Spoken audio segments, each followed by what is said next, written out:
We good? Yeah. Okay. Okay, so Anya, you are next. Hold on. Okay, Anya, you've got standing bow, crow, rabbit, Mary C, archer, and shoulder stand. Good?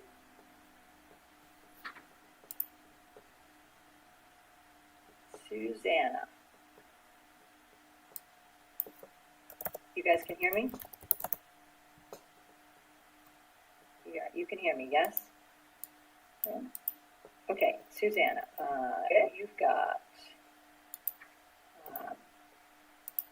standing bow, crow, spine twist, archer, shoulder stand, splits, front splits, forward bend. Is that good? Yeah. All right. Lindsay will posters, but I'll check you too. There's Mike. Oh, good, Mike. I'm glad you're here too. Great. I think I've got to start the next meeting unless there's any other questions. Okay, if when you go to leave, Sarah, you just want to pass, if it allows you to pass the host, you can pass it over to me and I'll just keep it open. Yeah, I'm going to try to do that. I'm logged in here twice. Once says USA Yoga and one says me personally, and I'm personally the host. It's not letting me make any changes.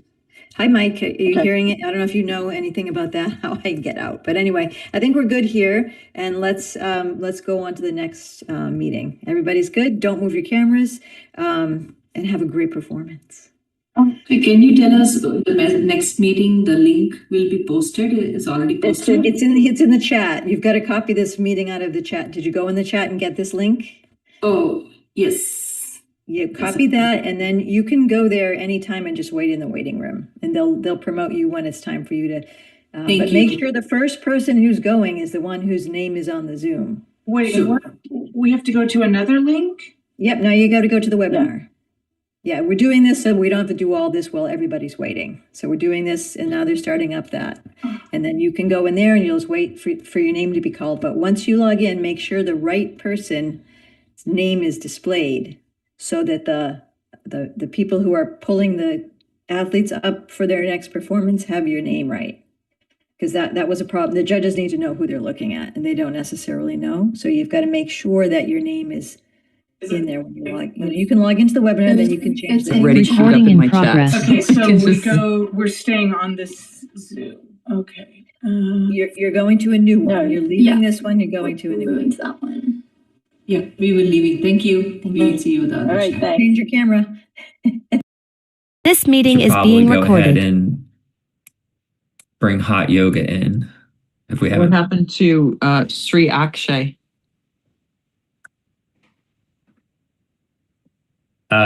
Yeah, he's on the list, but he's not. He's coming up in a little while. Okay, we didn't get that message, so. So is there anything available? Yeah.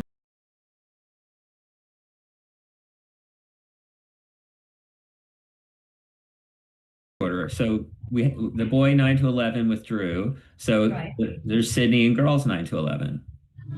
No. Oh, we go boys, girls. Tim, Yeah.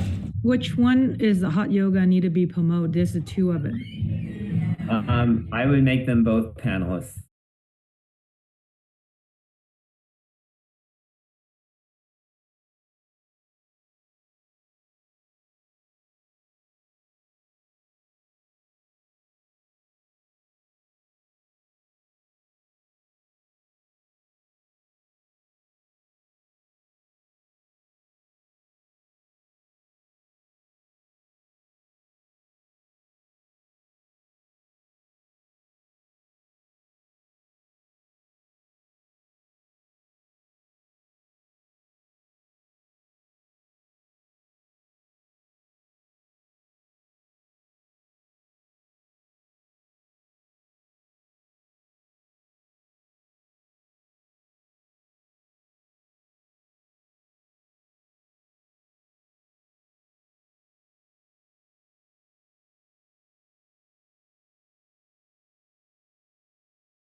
Now we see you. Okay, and I got the right person, right? Yes.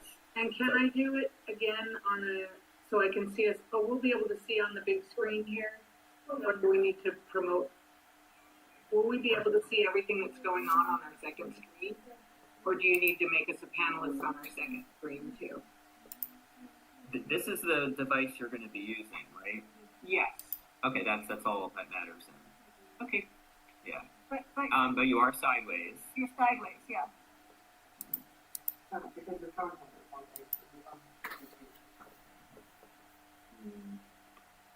why we just did the math check. That's why we just went through all of this. I don't know why it's doing that.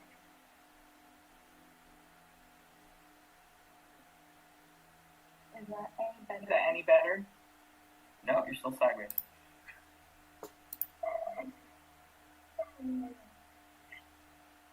That's why we just went through all of this. I don't know why it's doing that.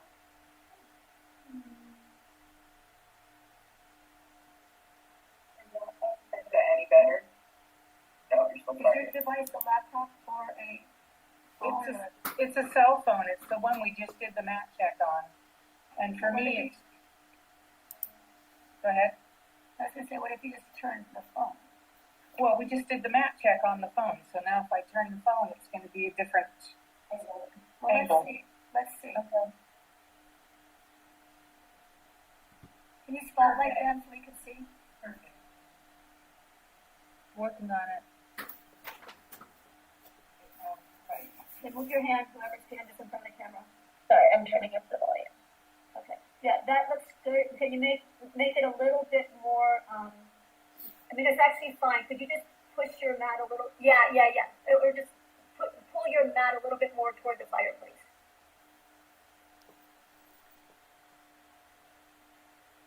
Pull your mat. No, don't use the camera. Keep the camera as it is.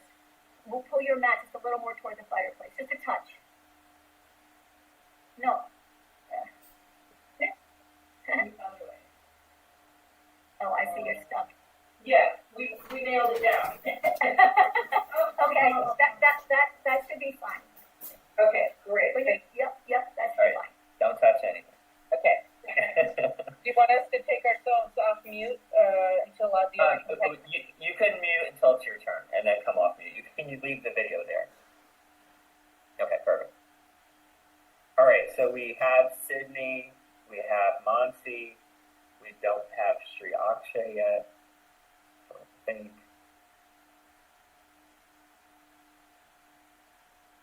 Oh, I see. There's two Monsis in there.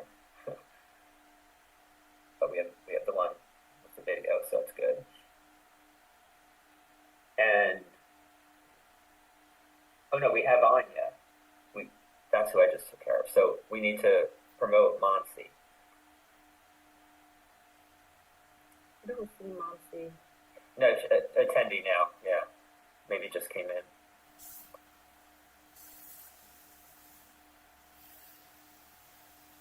And her name is there, so that's good. So we have everyone except Shri A. So I think we should get started in a minute with the kids. We can talk now. Are you able to see us? Monsi? Let me see. No, the video is not showing the person. Yeah, actually we are not able to see the video. Okay, integrate it. Yep, okay.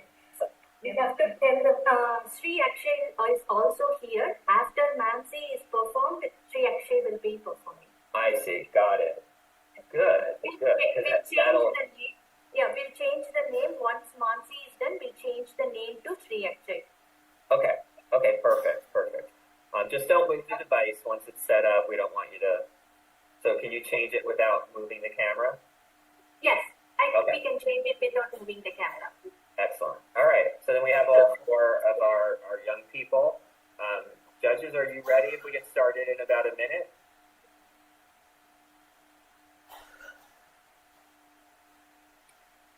Okay. I got my ready from the judges. Good. I wanted to So, see if you get that fast enough. Yeah, that was good. Thank you. think we are ready to go with our first group of kids. We'll just give Sydney, you're going to be up first, so let's give her a minute to get herself ready and turn your camera on and your audio. And then I'm going to do a quick intro, and then you're going to be up. So Sydney, if you can go on video. Excellent. So we know she's there. Great.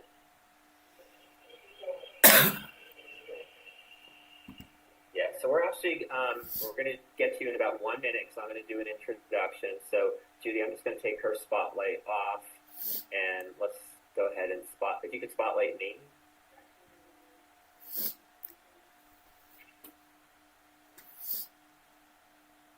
Okay. Welcome everyone to our third qualifier of the 2026 season. This is a virtual qualifier. We'll be here for a few hours today, seeing about 40 athletes show us their finest yoga skills.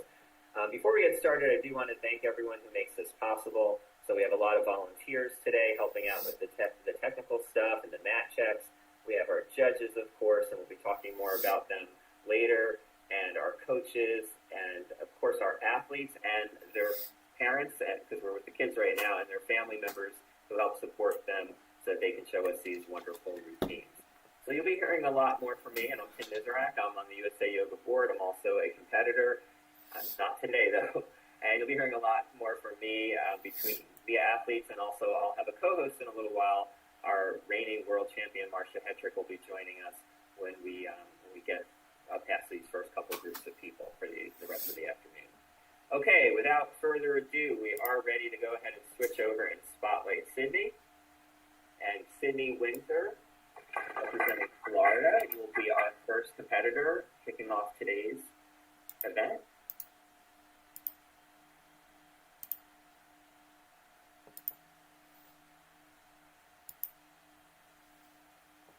Oh, actually, let's fix that. Let's replace the spotlight.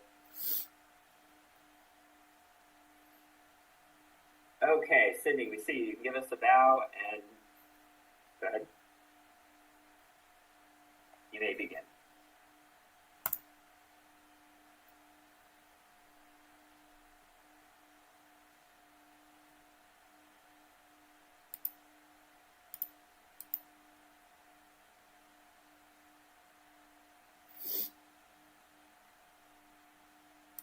You may begin.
Okay, thank you, Sydney. Great job.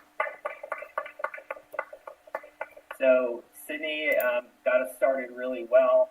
I always like to see her routine. She's a very confident athlete, and she always gives us a big smile too. So it's nice when you can see somebody out there really enjoying themselves, as we all should be. Nobody should be out there all stressed out. You're missing the point if you're doing this with a lot of stress on yourself. So we saw 6 different postures from 6 categories from Sydney, and that's pretty much what we'll be seeing throughout the day. The 6 categories are back bends, forward compressions, traction, spine twists, inversions, and lifts or arm balancing postures. And I say that's pretty much what we'll be seeing because you can double up on a category, but it is a pretty steep deduction these days, so most people don't do that. Most people pick one posture from the 6 categories. The athlete can pick the postures that they choose. They just need to pick from within the category. And of course, they should pick a posture they can do well. That's what Sydney did. She showed us a very, very clean routine. I thought her split arm was held really well. It was very steady. Sometimes you see a lot of movement on split arm. That one looked pretty good to me. I don't remember seeing her finger stand in the past, or it really maybe didn't stand out to me the last time if she did it before. But I thought this time her finger stand was very sharp, really straight legs, really held really well. And there's more balance in a posture like finger stand than you might think. So really, really good overall. Our next athlete, who we're not ready for yet, because we're going to wait for the judges to be ready, but our next athlete is going to be Monsi Adori, so you should be getting ready. And Sydney's our only athlete today in the 9 to 11 group. We're going to be moving right away to girls 12 to 14 with Monsi as soon as the judges are ready. So a few words about the flow of the day. I will be talking, as I am right now, between the athletes to give the judges some time to tabulate their scores. And it can take as quick as a minute. Sometimes it's very straightforward and they're ready to go to the next athlete right away. Sometimes you'll see a longer pause. And if you do, that just means they might need to consult with one another, or sometimes even go back and rewatch the video to make sure that they're getting everything exactly right. So we'll try to let you know what's going on. Especially if you're that next athlete waiting your turn, you kind of want to know, is it going to be a minute? Is it going to be 2 or 3 minutes? So we will try to keep you notified on how we're doing. But we do try to keep things moving along, so we appreciate everyone getting themselves set up right, having their name in the Zoom. If you're anyone waiting your turn to go a little later on, having your name on the Zoom is very helpful.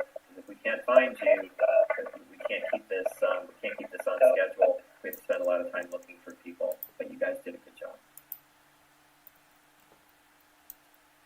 All right, judges seem like they need a little more time. As I say that, they're ready. So let's go ahead and spotlight Monsi. And there we go, we're ready to go. Monsi, you can give us a bow.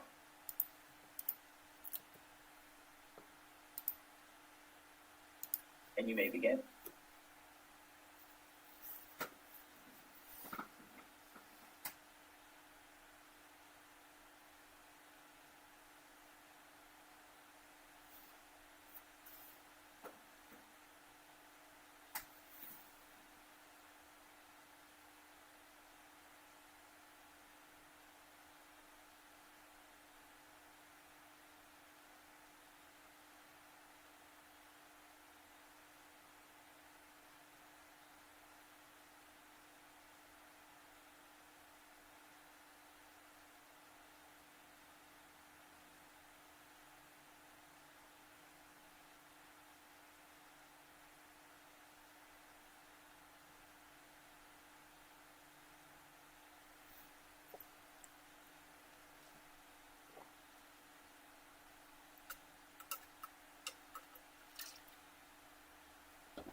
Thank you, Monty. Great job.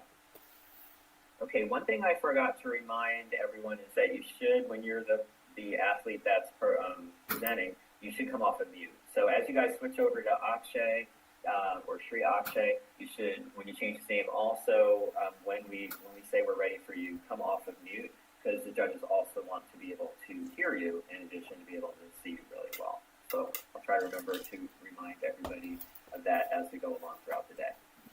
So Monty did a very difficult routine. She had a few 8-point postures in there, and that is part of the strategy of this type of competition, is to get as many points as possible by going to the level of difficulty that you think you can achieve and achieve well. And that's really the key. Some people go for a lot of difficulty that they might not be quite ready for yet, and then they suffer a little bit on the execution side of the scores. But if you can do a posture, like an 8-point posture or even a 9-point posture, and you can do it well, you should do it because you are going to rack up a lot of points. And Monty had a few nicely done 8-point postures. She did a full bow as her back bend, which is worth 8 points. Lifting tortoise, it's the only compression. It's the highest difficulty compression that you can do. So that's a way to get a higher score. And also her third posture, the traction, was a posture called Groot that you don't see very often. It's where she had her feet together and her ankles kind of pointed the wrong way. It's very specific flexibility on that one. And that can be tough for a lot of people to figure out. But hey, if your feet can go that way, that's a good posture to put in there because it can be worth a lot of points. All right, I'll be talking more about some of these postures and difficulty level in a little bit, but we are ready to move on to our next athlete in that same location. So just go ahead and take Shri Akshay off of mute. Thank you for changing his name. And let's go ahead and fully spotlight him. You can take my spotlight off.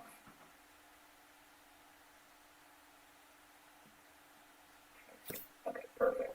All right, go ahead and give us a bow, Shri Akshay.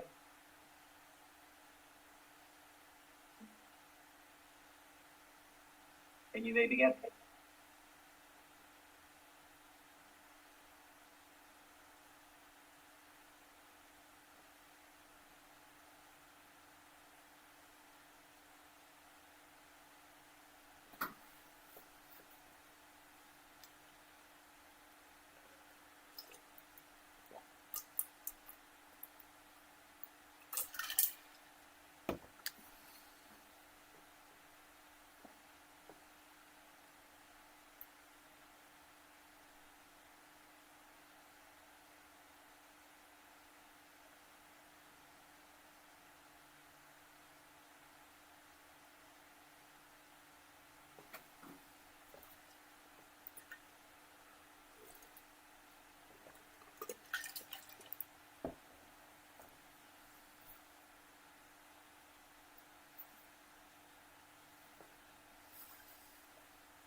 Great job. Thank you, Shri Akshay.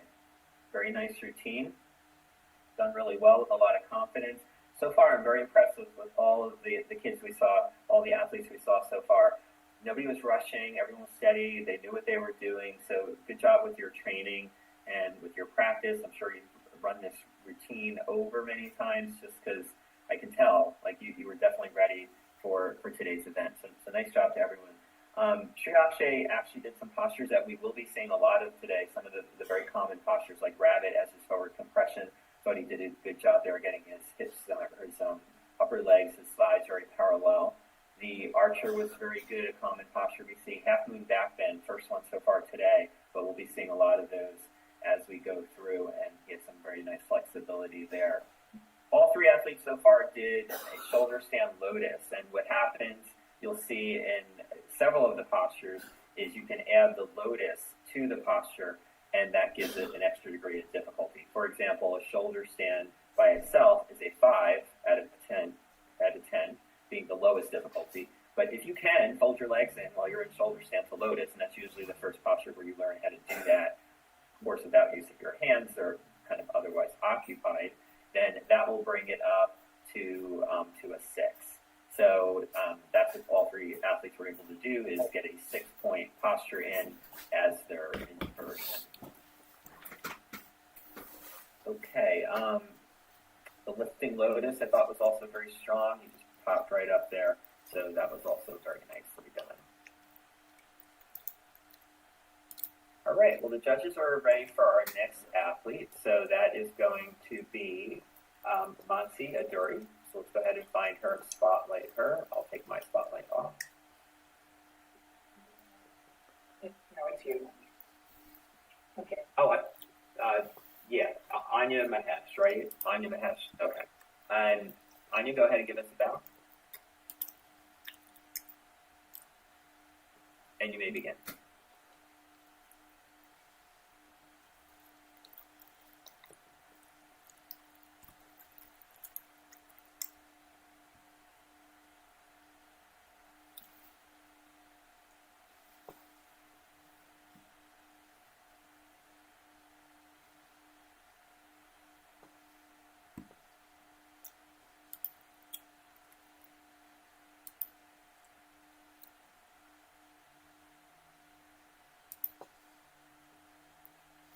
Wild finish. We got drop balls. We've got great plays. We've got good base running. We've got a lot of shenanigans. This breakdown is brought to you by me. My name is John Boy, and they got a defensive replacement, Bryce Tedioso, who I am going to call Tedioso the remainder of the video. Stands at the plate. Romano's pitching, going slider away, no bite, slider away, no bite, slider away, no bite. Now, Stanton usually bites at that pitch. He's not biting it at all. And I think that's ringing some bells in Romano's head because he struggled closing games against the Yankees in his career. So maybe they know what's coming. Maybe they got some intel. Now the 3-0 pitch. Let's see what he does here. He goes with a fastball inside, gets the call. Don't think it's a strike. Bird across the screen. Is he going to do that same thing again? Yeah, that's a beautiful pitch. Now we've got a full count. Romano gets the call. Probably let's do the fastball again. Stan says, that's what I wanted. Absolutely rocks it, but unfortunately right into the glove of Tedioso. Let's go! Defensive replacement utilized perfectly. Romano, worried. Let's go! I couldn't help but notice, kind of looks like Amanda Bynes in She's the Man, but with a beard. Very similar look going on, just with the beard, which looks, I don't know, Ben Rice, he doesn't like it. He's thought that was going to be a homer or a double, but what a catch. Running grab from Tedioso, who has the fresh shave, which makes his mustache kind of look like Peter Brady when he grabbed that fake mustache trying to date that older girl. Brady Bunch, I'm not that old. Jazz Chisholm is up. And no one swung at the slider out of the zone, but they like the fastballs. So he says, what if I put the slider in the zone? Oh, takes it, doesn't swing at the fastball.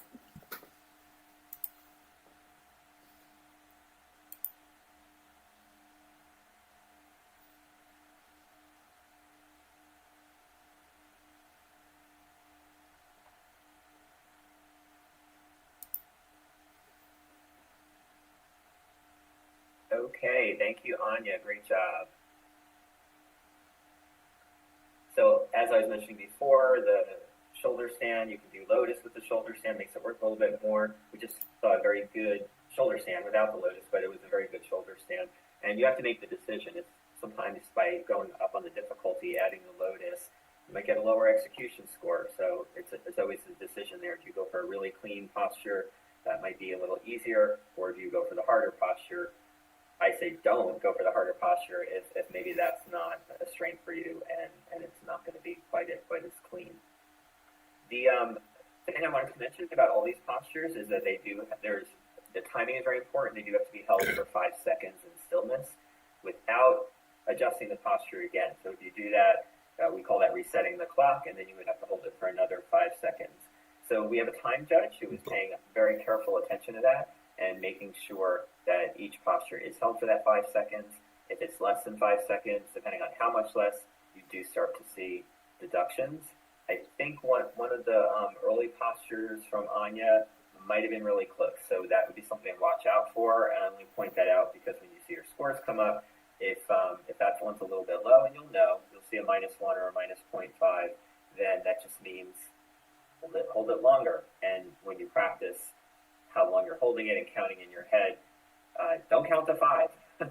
The number to count to is like 10 or more, because when you count to 5 in your head, you're probably counting too fast, and then you might have started before you actually gotten to that point where the judges are starting, because they're looking for you to get to a point and hold in stillness.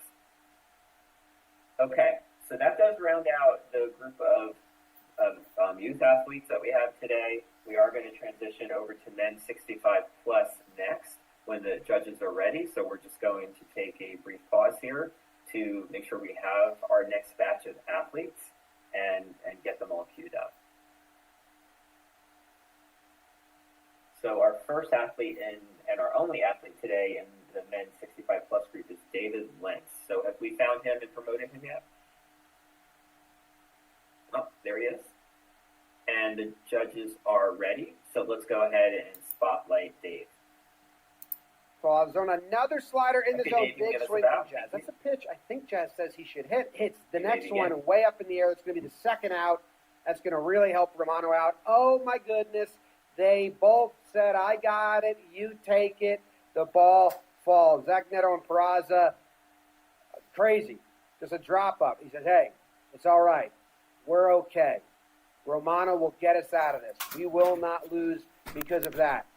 Jazz is out first base. Let's take a look. Now, in the postgame, Neto says that's on me. I'm the shortstop. I'm supposed to take charge. That's totally on me. It looked like he heard Peraza call for it, so he stopped, but Peraza maybe wasn't calling for it. Total panic on his face when he realizes, wait, you think I'm catching it? I thought you were catching it. He's like, oh, but dude, I thought I heard you. And he's like, well, I heard you. Don't worry. I like that from Neto right there. We're all good. Don't even worry about it. They should have worried about it a little bit, it turns out. Romano's reaction, kind of impressive. All he does in reaction to this is just close his mouth. Okay. I'll pick you guys up. No problem. Austin Wells, he's up, and we're going to get strike one. That's a good start. And then Jazz steals on the second pitch. Stolen base is totally back. Baseball is just full of stolen bases in big moments now. It's wildly more fun than when no one was stealing. Ball 2, ball 3, strike 2. Another full count pitch. Here we go. Time. They start playing a little head games with Romano. They like when he gets set, and then they call time on him, and then he has to think about it some more. Yankees are enjoying getting in his head, and they do a lot more of that coming up. So you got a runner on second, full count, fastball inside. Logan O'Hoppe going to tap his head to challenge it. I guess why not? It would be the second out of the inning. You have it saved. Why not? Hopefully it's close. Oh, it's low. It's away. It's not close. Walk. He's like, ooh, wish it was closer. But I don't think that's a bad challenge because you have it. Might as well burn it. Romano, breathing heavy. He's going to pick up, has to get into the box and ready at 8 seconds. Do a double steal. Wellesley will get the second. That's scoring position, and a single would win him. I said. So we're going to do it again. He just fouled off the fastball. Maybe we get him swinging at that. I don't care about this much fucking baseball breakdown. What the fuck?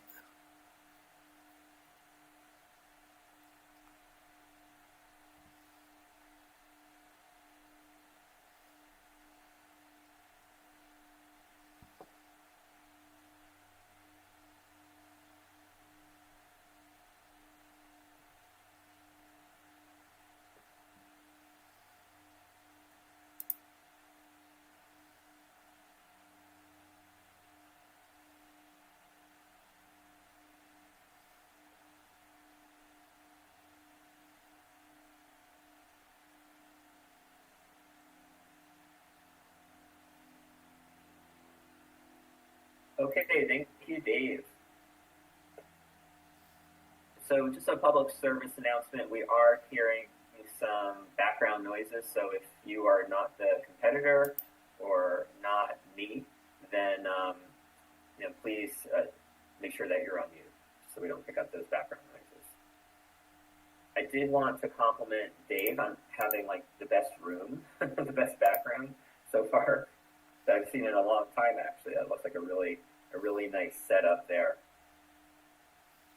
Okay, so we are going to be switching to women 65 plus next, where we have 3 athletes. So Darlene, you are on deck. We should be looking for Darlene, making sure she's promoted and being ready to spotlight her.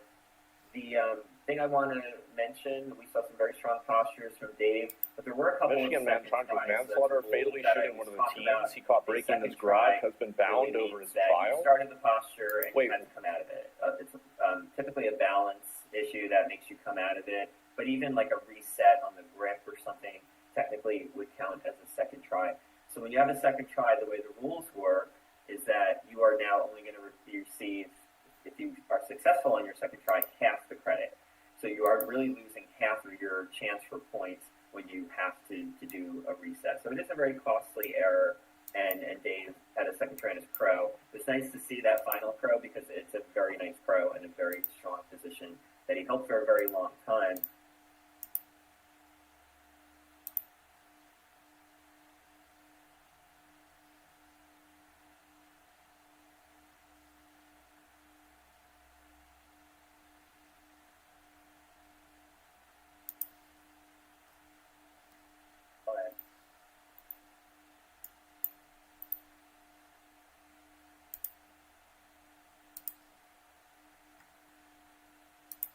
And just moving on and not getting for the posture. However, if you go for a third try, there's no such thing as a third try. So you are just chewing up your clock. If you're doing that, you can't. If you have to come down twice, then you should just move on because you cannot get any credit for your posture if it's a third on and not getting more try for the posture. All right. However, so the judges are ready to move on. We should be looking for Darlene next. Saying it's a third try. So you were just chewing up your clock.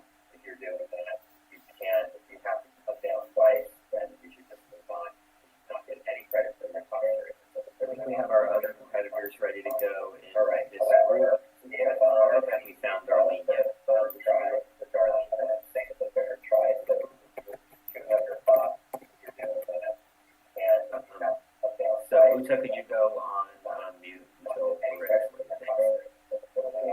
okay, so it doesn't look like we have Darlene. Looks like she's moving to maybe a different virtual. So that means we're going to go right to Sarah Gennari. So Sarah, we're ready for you.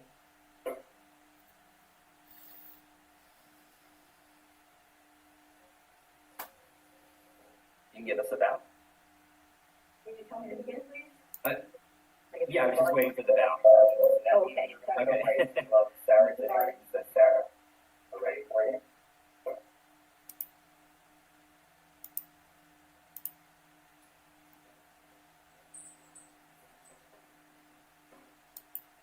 Okay, you can begin.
Thank you, Sarah. Great job. So Sarah did a really difficult routine. She had as her lift a posture called crane. It's a 8-point posture, one of the more difficult lifts that we'll see today. And I think that was done well. Their tiger was very strong. Tiger isn't the very last posture that we saw. That's in the inversion category. Very tough to get up there. There's a lot of strength required and then a lot of balance. Not only are you upside down, but you're in this arched position trying to push your chin forward, the thing that I can't do well at all.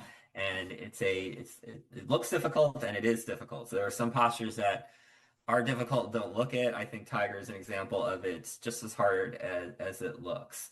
So good job, Sarah. We are getting word that there is background noise coming through on the YouTube. I'm not hearing it on the Zoom, but people on the YouTube are hearing it. So if you think you could be the person who is contributing to a lot of clicking noises and I think baseball commentary in the background, then please stop doing that. But I'm not hearing it on the Zoom, so I'm not sure what's going on with that. All right, so we are only going to have one more athlete in the 65 plus group. And by the way, I'm always shocked that these people are the age that they say they are. I guess we'll believe them. And that's going to be Uta Lehrer, and we'll be ready for her as soon as the judges are ready.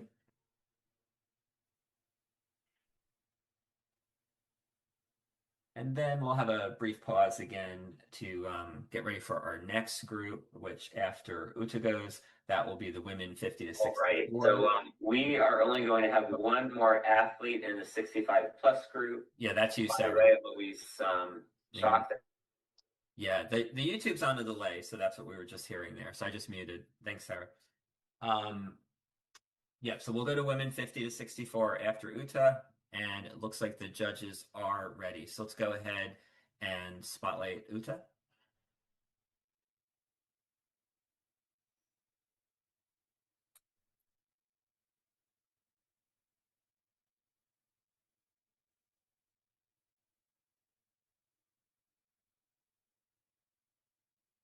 Tim, I cannot spot. Yeah, I'm trying to. I'm looking for the option to spotlight her, and I'm also not seeing it. So let's try to figure that out. I don't think we want her to compete from that little Maybe tiny pin? box. I don't know. Is that Did we may make lose? any Yeah, difference? she's gone. She was there and now she's gone. Oh, there she is. Maybe Sarah took over? Oh, there we go. Oh, she was there for a second. I pinned her, but I cannot spotlight her. Yeah, I'm seeing the same problem. Okay, now we see her. Yeah, but she's not spotlighted. So it's just whoever's talking is I did it. grabbing the. Oh, there we go. Okay. All right, but the problem is she's not spotlighted, so it's gonna keep stealing the camera. All right, so just give us a minute to figure out. Not yet, Uda. You're Yes, ready. Spotlight. Yeah, but oh no, she is spotlighted now. Okay, I see. Okay, we are ready. All right, you go ahead and give us a bell. You may begin.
Thank you, Uta. Great job. And I think I mentioned briefly before that Uta is representing Switzerland, so we do welcome international competitors when they decide to also compete at our nationals. They are, of course, given the stage, they can compete for a score, and sometimes their federation allows that score to qualify them for the international events.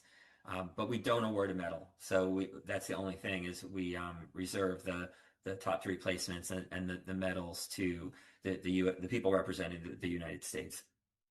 But again, we're always very happy, and we usually do have at least a few international competitors at our bigger events, and nice to see Uta here on the qualifier also.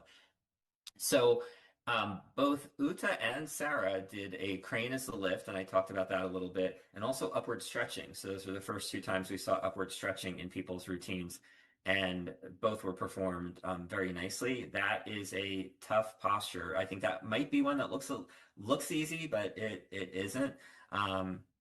To keep your legs perfectly straight and get your forehead all the way to your shins and balancing on that very small part of your sacrum is very hard to do.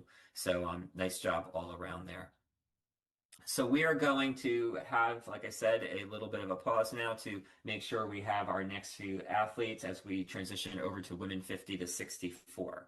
And the first couple athletes we'll have are Susanna Everland and Enid Haggerty. So we should be finding them, and they should both be getting ready. Susanna being up first, representing that group. But not quite yet. The judges aren't ready yet. And also, now I think is a good time for me to do a few more public service announcements. So as we know, here we are at the qualifier, and here are not all the judges today, but here are some of our fun judges showing us their flexibility. I'd like to give them a score. And then I also wanted to make sure I thanked our sponsors. I thanked a lot of people when I kicked it off, but very important to thank our sponsors as well. And we see some of our sponsors here. So we really appreciate their support, making all of these things possible. And we'll have more information for you, and I'm sure other people I'll remember to thank as we go along. Okay, so it'll probably be a few more minutes. Susanna, you are on deck, and you probably have a couple minutes before we'll be ready for you. And the judges are just finishing off that group. I'm getting myself set. This is by far our biggest group of the day so far. We have another large group of ladies coming up soon, but women 50 to 64 is getting to be I think it's growing, and it's getting to be a larger and larger group, it seems, every year, I guess, as people are getting to be 50. But it's wonderful to see people staying with it. I know some of these people probably started when they were in the younger age group, and now they're aging up and staying with it. So good for you. And I think we have, it looks like, about 9 or 10 people in this group, and it's a fiercely competitive group also. And I like to point that out, that a lot of times you're going to see postures here that are as high or higher than the younger groups that are coming up next. And that happens with the men's group sometimes too, just saying. So Uta's asking a question about the scores. Thank you for reminding me to talk about that. So what we'll be doing today is we will be posting the scores on the break. So after this group, we can put up the scoreboard, and then at the end of the day, we'll put up the scoreboard for the groups that come in a little later in the afternoon. But that will just be the rankings and the overall score. The final scores, your posture by posture scores, will be coming out by Monday at the latest. So thank you for reminding me on that. And it's very important to see those detailed scores. Whenever I compete at a qualifier, and at least one season I even chose to compete at 2 qualifiers, because I want the feedback. I want to see what is that posture getting? What do I have to think about improving for nationals, or maybe sometimes even will I need to change one of my postures because it's just not getting the score that I hoped I would have gotten. one year I decided to see, I've been doing rabbit for so long and it's a good posture for me, but I'm like, all right, people are probably getting sick to death of my rabbit, so let me try doing sleeping yogi. So I did that in a virtual qualifier and got my score, and that came out of my routine. I knew not to bring that to nationals because I was just going to lose a lot of points, and that's what this is about right now is putting out your best postures as well as you can and maximizing your score because it is a competition. Not everything in yoga is a competition, but for 3 minutes it is. All right. Let's go ahead and see if let's have a quick check. Judy, do we have the first two or three from this group so we can get started? I need next one to accept my permission because it keep declining. Okay. So I I think got we have Daisy, the Susanna third in, one. right? And who are we? Who's after Susanna is Enid. Yeah, I don't have her. She's keep declining Okay. permission. So Enid, if you're hearing me, we need you to accept the promotion as panelist so that we can get you on deck. So the judges are ready, so it's going to be soon, Susanna, probably in a minute. Let's just try to figure out Enid and get her on deck. And then after Enid, we have Daisy. Do we have her promoted? Daisy is next. I mean, she's in the panelists. She is in. Okay, so it's just Enid we're waiting on. All right. Well, let's just keep asking her, and if she's not in and ready to go, then after Susanna, we'll just have to skip her and maybe come back to her later. So Daisy, just so that you know, you might be going a couple minutes quicker than you thought. But the judges are ready, so with that, we're going to keep things moving, and we're going to welcome Susanna Everland from Washington State. Go ahead and give us a bow when you're ready. You may begin.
Thank you, Susanna. Really nice job.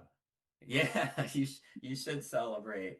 Another really strong, confident routine that was very well rehearsed. I mentioned that when I was talking about the young people earlier today. You really saw people taking their time, knowing what they're doing, everything very much under control, nothing being rushed or shaky. And I thought all those things as well for what we just saw from Susanna. Her standing bow, I thought, had a lot of control, the in and the out. Sometimes people rush to come out of standing bow because they have to. They're having a little bit of a balance check. But that was a really nice in and out with a nice bend in the back. Standing bow is in the back bend category. Sometimes you don't see a whole lot of back bend on those, so that's something that I'm sure the judges are looking for. And compliments on the crow. Very nice position. Those shins were perfectly parallel to the floor, and the steadiness and the strength that was demonstrated looked really good. And it seems like that posture just keeps getting better for Susanna. So very nice job. The other thing I noticed on the last couple of athletes is on the shoulder stand and then also on the headstand. It's very important that your legs are very straight with pointed toes, legs together, and you achieve that pike position in and out for those kinds of, really most of the inversions. Because if you're breaking at the knees, you're going to lose some points for that. Even though it's not in the final position of the posture, that pike setup into the plow in the case of shoulder stand, or when you're going into headstand, just the pike up to achieve the headstand. Even though that's not the final judgeable position, the in and the out for all these postures, but especially I think those postures is important as well. And when you see people, bending at the knees, that can contribute to a lower score. So I thought Susanna's pike position was really nice as she set up her shoulder stand. So good stuff. I didn't get to see the dog this time. Last time there was a dog there in that other room in the doorway. But maybe if there's somebody else there with Susanna, we'll see the dog a little later.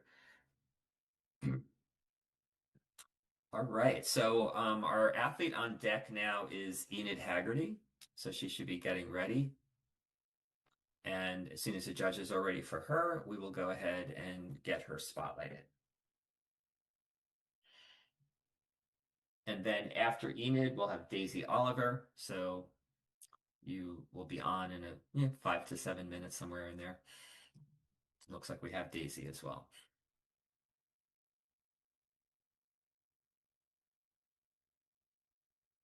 Okay, just waiting for a word from the judges. And then we'll keep moving along. As I said in the intro, this is our third qualifier. We do have another one coming up on May 2nd, which is also going to be mostly a virtual qualifier. There will be a contingent of people in Frisco, Texas together. I think 6 or 7 people will all be there together, like we have today as well. There's a bunch of people with Suzanne down in Florida, and I think Kim Tang, she always has a group in California. So we will have a group of people in Frisco, Texas, but that will be mostly a virtual qualifier. So I think some of the people that withdrew today are going to compete on May 2nd, and that's the last virtual. So for anyone who hasn't gotten their qualifier in yet for this season and you don't want to travel, May 2nd would be your last chance to have another crack at a competition in this format, just like what we're doing today. And then our final qualifier of the season will be on May 23rd in Portsmouth, New Hampshire, which is also Memorial Day weekend. Threw me off because May 23rd doesn't sound like it's late enough to be Memorial Day, but it is. And we are repeating the same venue that we did last year by going back to Portsmouth, New Hampshire. And sometimes we do that, and we're also repeating the Nationals event and venue, and I'll talk about that a little bit more in a while. And that's not that unusual when you think about it, because when you find a place that's good that people want to go to and the venue works, why not use it again? The U.S. Open is always in the same place, so it's we do move around the country as well, but sometimes we will repeat locations when they work out really well. Okay, and with that, the judges are ready, so let's go ahead and spotlight Enid Haggerty and get her ready to go.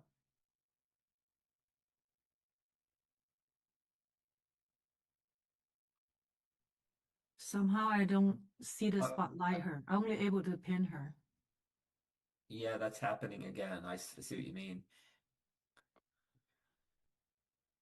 All right, Enid, give us a second to figure this out and get you spotlighted. Somehow it changed for Uta too. I'm not sure why that happens on some of the athletes.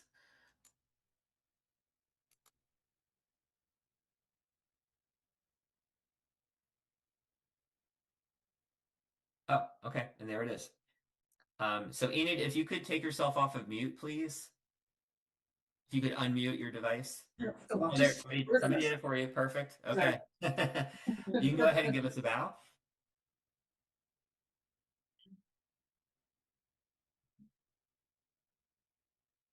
You may begin.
Great job, Enid. Thank you. Okay, our next athlete, we're not going to take you yet, but Carrie Palas, who is a national champion, and she will be up next. So you have still a couple minutes. And I'm sorry, no, it'll be Daisy Oliver next, and then Carrie will be after Daisy. Just wanted to let those athletes know that you are on deck and double deck. So very good job, Enid. Difficult routine. We saw standing head to knee at the beginning. That's a posture a lot of us are familiar with just from our regular weekly or daily practice. We do see that in competition quite a bit. Today, it was only the maybe second time that we saw a standing head to knee. It's a high risk posture. There's a lot of balance involved there. We do see second tries on that. Not today, not from Enid. So that was a really well done standing head to knee, but there's a lot going into that one. It actually does achieve all three of the characteristics, which I haven't talked about yet. I'll talk about that in a little bit. but you get balance, strength, and flexibility all in one on that posture. But it is a bit of a high risk. It's a 7-point posture. Probably I think should be more. So good job doing that one. Split arm was her back bend, and that is an 8-point posture. We saw a couple of split arms earlier today, and that's definitely one in that category of harder than it looks. When I was first getting into this and I realized that split arm in the back bend category was an 8, I'm like, oh, well, I could do that. It kind of is similar to, I was a figure skater. It's similar to some of the figure skating moves that we do. And I just thought that was going to be my back bend. And then I learned really quickly that that was not going to be my back bend. And what Enid did that I can't do is she got her upper body down pretty low, and that's where my aging spine just will not cooperate. So good job on that split arm. She did a nice headstand as well with good piked legs that I talked about earlier. And then we saw another upward stretching. So that is in the traction category, and that's a tough posture. It's a 7-point posture.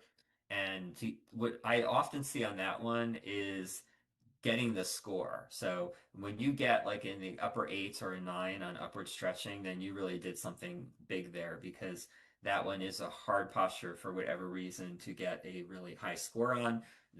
There's a lot of deductions that I'm sure the judges are looking for on that, and it could even a slight gap between your forehead and your shins, for example, could cost you some points. So I always say that I see very nice upward stretches, and then I see the scoreboard. I'm like, oh God, like all that work, and maybe they got a 7.5 out of it. So just some of the postures are tough to put up a good score on, just because they are so demanding and have such specific requirements. So the judges are going to need another minute before we're ready to move to our next athlete. So let me just finish talking about the upcoming competition. So I already told you about the virtual on May 2nd and May 23rd. We're going back to Portsmouth, New Hampshire, in the downtown area at a art gallery, actually, but they have a very nice theater with a stage and everything. They even opened the bar for us last year, and that was fun. I bought a beer when I was done. I bought a beer, and that was great. And if you haven't been to Portsmouth, New Hampshire, it's a very nice area. We're right in the downtown, so once you get there, you can walk to restaurants, walk to get coffee, see the historic town. And it's nice that we're going a little bit later into May, because the weather will be getting better. And it's also a really beautiful and very popular area with some very nice beaches, and right on the border of Maine, which is where I live. And that's actually what's behind me. I forgot to point that out. So this is Perkins Cove that is behind me right now, and it's about 20 minutes from the location. So if you've never been to Southern Maine or Portsmouth, it's a nice trip. So check it out. And after many years visiting it, I decided to live there. So I promise you, it's a very nice place. Okay, so the judges are ready. I'll stop going on, and we're looking for Daisy Oliver. So let's get her spotlighted.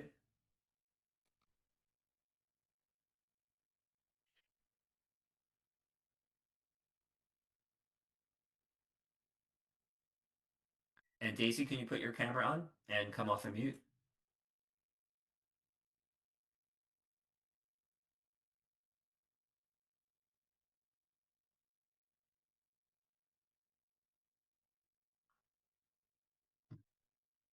So Daisy, we see you there, but you're on mute and your video is off. So we need you to. Yes, I just unmute, sorry. Can you see me? We cannot see you. Your camera's off. I What? tried. Can you open for me? Let me see. I'm gonna prompt you. Ask to start video. You should be able to just say yes. Oh, now yes, okay. We see you now. Okay, excellent. And you're not spotlighted though, so let's get the spotlight on. I just did it. Okay, good. So go ahead and stand in the middle of your mat. It looks like we might need to do a mat check with you as well. So your mat is going off camera on your left-hand side. So I think you're going to need to back up your camera a little bit. Yeah, that's a little better. But I think you do need to back up your camera just a little bit. And let me get a ruling from once she takes her mat. Okay, so now we can't see the right side of your mat. So can you angle your, no, Yeah, maybe the mat is where it belongs, but you might need to angle your camera now so we can see the right side of your mat a little bit better. And if you can go back even a little bit more, that might, oh, okay, I think we got it. All right, so judges, can I get a thumbs up that everything looks better now? Tim, All right. I need Shauna Parker to be next coming soon after Carrie. Okay. Daisy, And you're good. Barbara.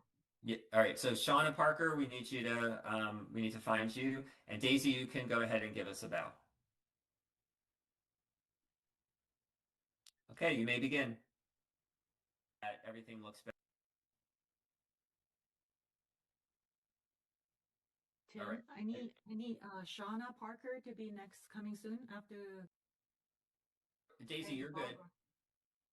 Shauna Parker, we need to find you. And Daisy, you can go ahead and give us a bow.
Use it or lose it.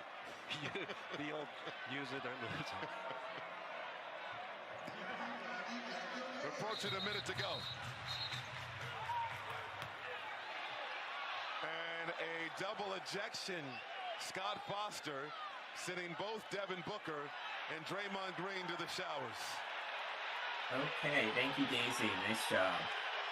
So one thing that was going on there with the camera, and I'm just going to point this out for the athletes that are still yet to come, is she had the autofocus feature on, which I think is a zoom feature, a fairly new zoom feature, so it was kind of following her.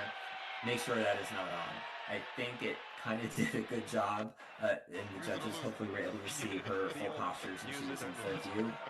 There is a specific rule for these virtual competitions that if we can't see part of your body, if you're off camera, that's why it was important that I checked her out with her, then they might not be able to give a score to that posture if they're not seeing your entire body. And if your arms are up and they're off, like right now, your arms are out of the frame, that's no good. So I was paying a lot of attention to it because I felt bad, but the autofocus seemed to do a good job of keeping her in frame, so hopefully that would be okay. But for future and for everyone else yet to come, do not have that feature on. Make sure that is not on, because that's not going to work, and it could really screw up your routine.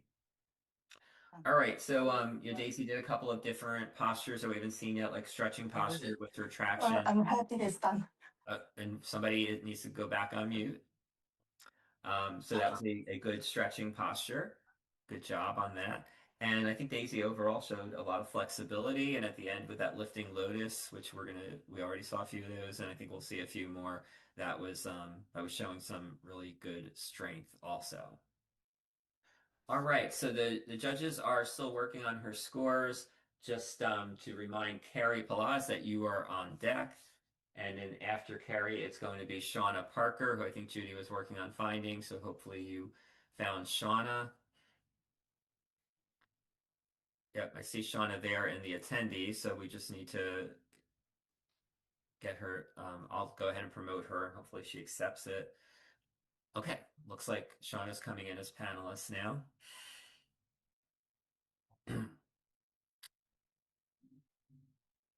So in the previous athlete, thank you, Shauna. And with the previous athlete with standing head to knee, I had talked about how you need to display the different characteristics such as balance, strength, and flexibility at least one time or at least two times each throughout your routine. And the important thing is that if you leave one of those out or more than one of those out, you don't show it two times at least, you will get a -1. So I'll talk a little bit more about that in our next Between Athletes break because the judges are ready. And let's go ahead and spotlight Carrie.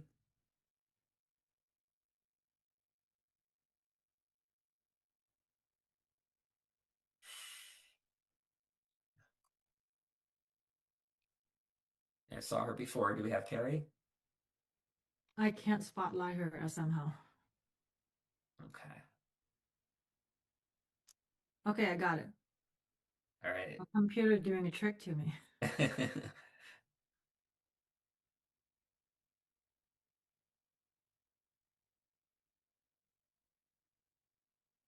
You can give us a bow when you're ready.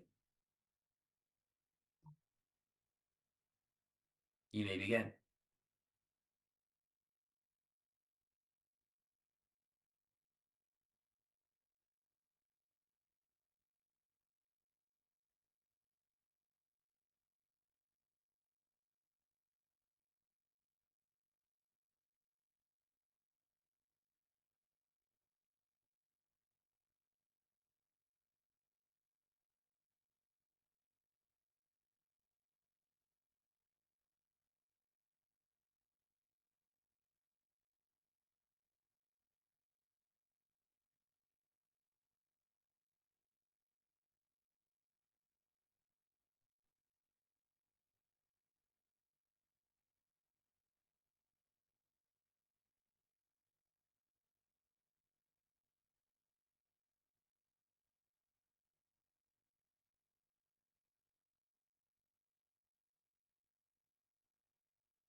Okay, thank you, Carrie.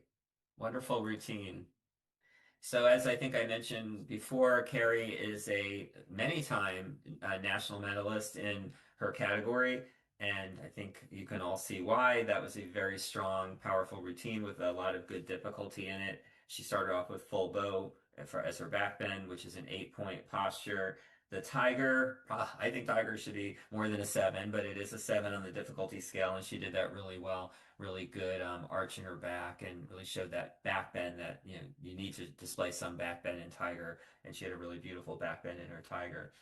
Her lift was and I don't even think we've seen a peacock today so far. Usually we see a lot of peacocks, but she did one of the most difficult peacocks you can do. The one arm is probably even harder, or bow-legged is really hard too. But she did a folding peacock, and she did it in the reverse order that we usually see. It's not worth more or less. It's just the athlete's choice to start in the fold and then go to straight legs. Hold that. That becomes the judgeable position that has to be held for 5 seconds, and then go back to the fold, which is the way Carrie did it. The way we usually see it, and the way I usually do it, is straight legs. Then you go to the fold. You hold the fold for 5 seconds, and then you go back to straight legs. So it can be done either way. And she did it not the usual way, but I thought it was really well done. And the judgeable position, that straight leg position that she held for at least 5 seconds, was very sharp, very straight legs, and very nice. The other thing that Carrie did that we've only seen, I think, from one or two other athletes so far is a full spine twist. So in the spine twist category, there just aren't a lot of spine twists, so it can be hard to find more points in your routine in that category, because there's the basic spine twist that everybody does, and then there's a few others. We've seen a couple of variations, like Mari C, I think is what I saw from some of the other athletes. But then Carrie and I think one other athlete have done full spine twist, which is an 8-point posture instead of a 6. And that's when they pull into half lotus and then go into the spine twist, and the front arm has to cross over the knee and create kind of like an arm bar, which really tightens it up. And that can be very difficult for a lot of people to learn with the flexibility in the hips. And you don't want to feel anything in the knees, but sometimes you feel a little stretch in the knee too, and that's when you should stop, because that's not where you should be feeling it. Okay, so really good stuff there. Oh, and I've talked about goodbye. Goodbye was her final posture in the traction category, was the first goodbye that we saw. You tend to see it at the end of people's routines, um, aptly named, I guess. And that is a 9-point posture. So people that figure out, so she put her leg behind her head and then stood up. When people can figure out that posture, they tend to go for that posture, because it is worth a lot of points, being a 9 points on the difficulty scale. All right, so thanks again, Carrie. We are going to be looking for Shauna Parker next. I know that she's promoted and she should be ready to go. I see her there. We'll just spotlight you when the judges are ready, and we're just going to give the judges another minute to reflect on Carrie's routine and lock in their scores. And they are ready, so let's go ahead and spotlight Shauna.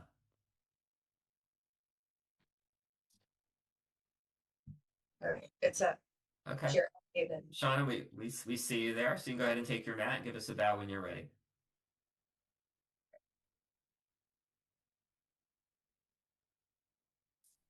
You may begin.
Thank you, Shauna. Beautiful routine. Really good job with that. I think all of her postures were held like really strong and confidently for well over 5 seconds, which is, as I've been discussing, what we really need. We have the 3 minute clock, so that's something to watch out for. If you take too long, and you want to take your time, but if you take too long, you are going to chew into your 3 minute clock. And if you go over 3 minutes at the end, then you are at risk of losing some points. And the real risk there is that you don't get credit for that last posture because you weren't able to get into it and hold it for that minimum of 5 seconds, or take the timing deduction for at least 3 seconds, but you want the 5 seconds. If you are so over your 3 minute clock that you're not even doing that on your last posture, it's fairly rare, but you will see people get a 0 on their last posture because they're so far over the clock. I'm talking about all of this now because I just thought of it. It has nothing to do with Shauna's performance. I think she did pretty good with her clock. She held everything for a nice long time, but she was also very efficient, and I'm sure she came in. I'm not getting the time from the timekeeper, but I think if I had to guess, it was probably about 240, 245, which is really good and where you want to be. The other thing that can happen is if you do go over your 3 minute clock, you can end up getting other deductions too, where like the timing deduction, for example, you weren't able to, you got into your posture, but you weren't able to get to the 5 seconds, so that would be a timing deduction. And then I believe the way the rule goes is if you're not fully out of your posture when time is called, then it's a -1 just for the fact that you did not complete your routine within 3 minutes. So a lot of rules come into play there when you get into timing. But going back to what Shauna did do, I liked her rabbit a lot. I thought it showed a lot of good stretch and a lot of lift. A lot of people I think too much in their rabbit about just like curling forward and not thinking about the lift of the lower spine. And she really went nice. It was nice and tight and up and not just like forward, if that makes sense. She did cow face as her traction, which we don't see a lot of cow faces, and that was really nice. Showed a lot of good flexibility in the arms kind of wrapping around the way that they did. So full camel, I definitely want to talk about that. First full camel we saw today. That's a tough posture, and I think the toughest thing about it, the people who can do it at all, like Shauna, who have the back bend and that spine flexibility to even get into full camel. But what's tough about it is the getting in, and you're going into it blind. And we saw that she was like looking for her feet for a while, but she got there.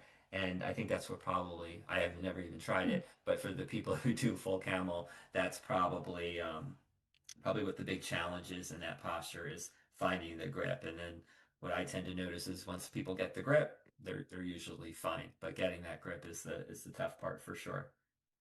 And then at the end, it was a crow. And that was a nice crow in her lift category. So I'm not sure if the judges are ready or not. Just if I can get word. And they are ready. Excellent. Okay, so our next athlete is Barbara Randa. So I see that she's out there. Oh, and she's spotlighted so efficiently. And you may begin.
Okay, thank you, Barbara. Very nice, solid routine. Before I talk about it a little bit, let's just make sure that the next athletes know that they're coming up. So we have Linda Schellinger, and then another Barbara, Barbara Rusek, and then Donna Trantham are our final three athletes in this women 50 to 64 group. After that, we're going to take our break, probably about a 10 or 15-minute break. We're doing okay with time. We're always running late, but we're not terribly late this time, so that's pretty good. And then we'll come back after the break, and that's when I'll be joined by Marcia Hetrick, and that's when the fun will really start. So, um, I really like Barbara's shoulder stand. I think what's happening with a lot of shoulder stands these days, probably including mine, is people just don't get it up high enough. They don't choke up their hands quite as far up their back as they should. But I thought Barbara's shoulder stand was one of the better ones I've seen in a while. So really nice job on that. Everything was really straight and pointed as well. She also did a standing split, which might be the first standing split we've seen today, which a lot of flexibility on that, but also I don't know if that one actually gets balanced, but I feel like it should, because when I try to take the intermediate class and I do standing split, I always feel like I'm just gonna topple right over if I don't have both my hands down. So I feel like that one is a lot of balance, but I'd have to check the posture guidelines to see if you get credit for balance on that. And I'll go back to that as I was talking about before. Each of these postures, and if you review your posture guidelines, it will tell you that the posture gives you a credit for flexibility or for strength or for balance. And that's where I was discussing your routine has to show two examples of each of those three characteristics across your routine. So if you do standing head to knee, you get one of each right off the bat. You do another posture like that, one of each off the bat, you're covered. You've got your six displays of characteristics right there. But sometimes flexibility is never a problem, but sometimes you see somebody take a -1 because they only show strength one time, like let's say on their lift, or they only show balance one time. And then based on the postures they chose, which that's their prerogative, they're just not demonstrating usually strength or balance two times. But it can be a wise decision to say, I'm going to take the -1 and do the routine that I'm ready for, that I can do confidently and score well on, and accept the -1. So you, you have to do the strategy, do the math a little bit, and also do what you're ready to do is the most important thing. So you're not out there potentially hurting yourself or not putting up a nice posture and getting a lousy score, or even getting a 0. Sometimes people do postures, they're not truly doing it the way it needs to be done, and they end up taking a 0 for the whole posture because it's not meeting the minimum requirements of that posture. All right, so the judges are ready, which means we are now moving to Linda Schellinger. There she is, all spotlighted. Yeah, if you can take yourself off mute, you knew what I was going to say. Great job. Okay, and when you're ready, you can give us a bow. You may begin.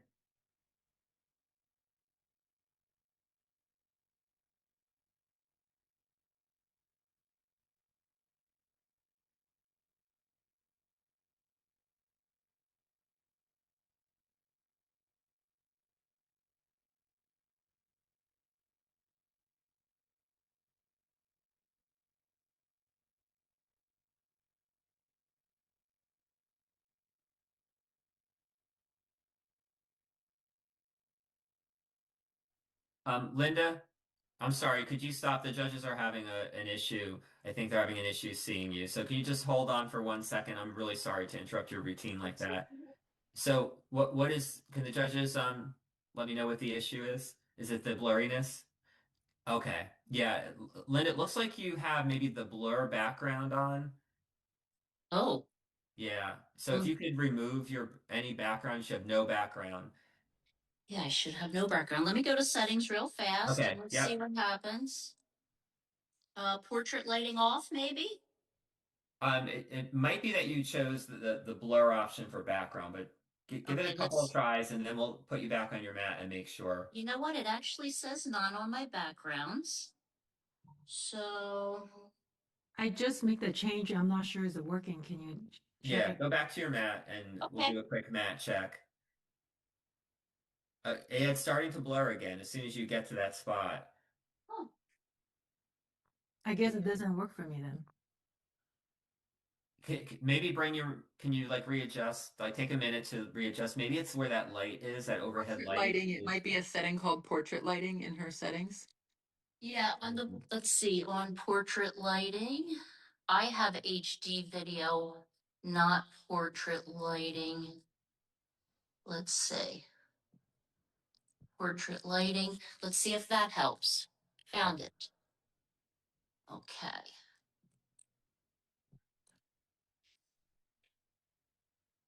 Did that help? It looks a lot better to me.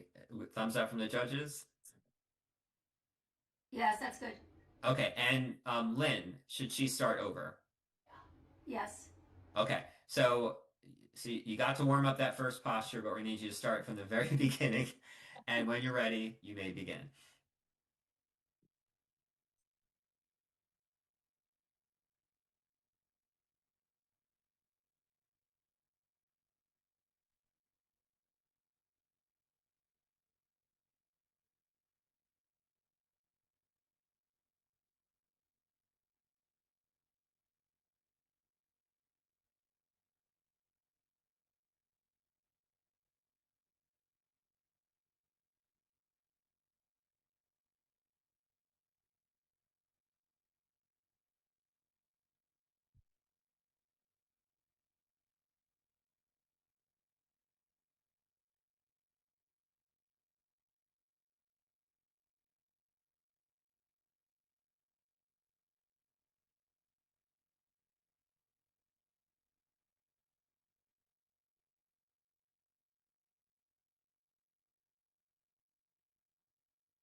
Okay, thank you, Linda. So these virtual competitions wouldn't be the same without the technical issues that we have each time. So just as another public service announcement, look out for that portrait lighting. I think it was also doing the autofocus at one point. So autofocus and portrait lighting are the things that you do not want. No background, no blur background. All those things will make it very hard for the judges to see what they're supposed to see.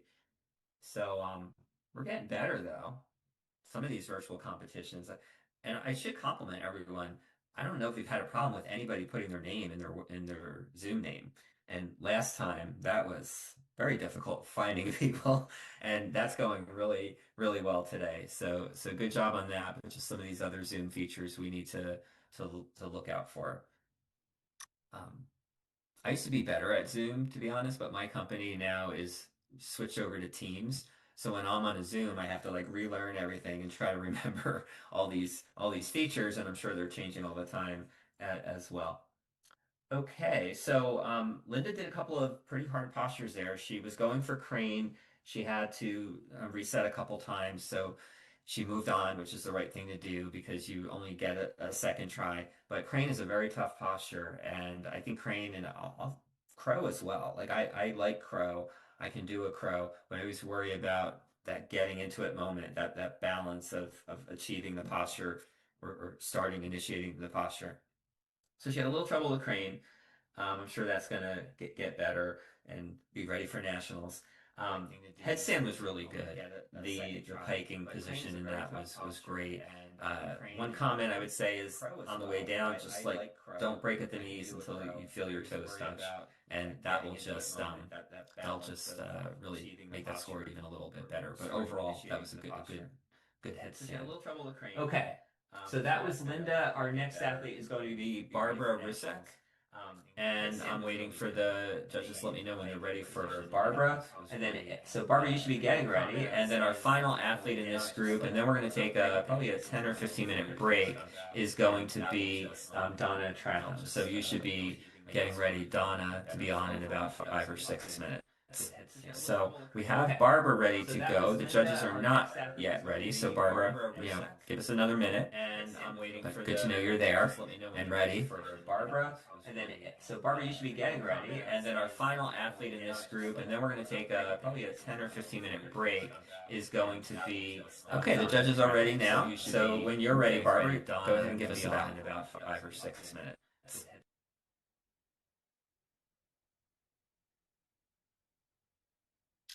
You may begin. Yes.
Okay, thank you, Barbara. Very good, solid routine. Another athlete who took her time, was very calm the whole time, in control, demonstrating a lot of experience here.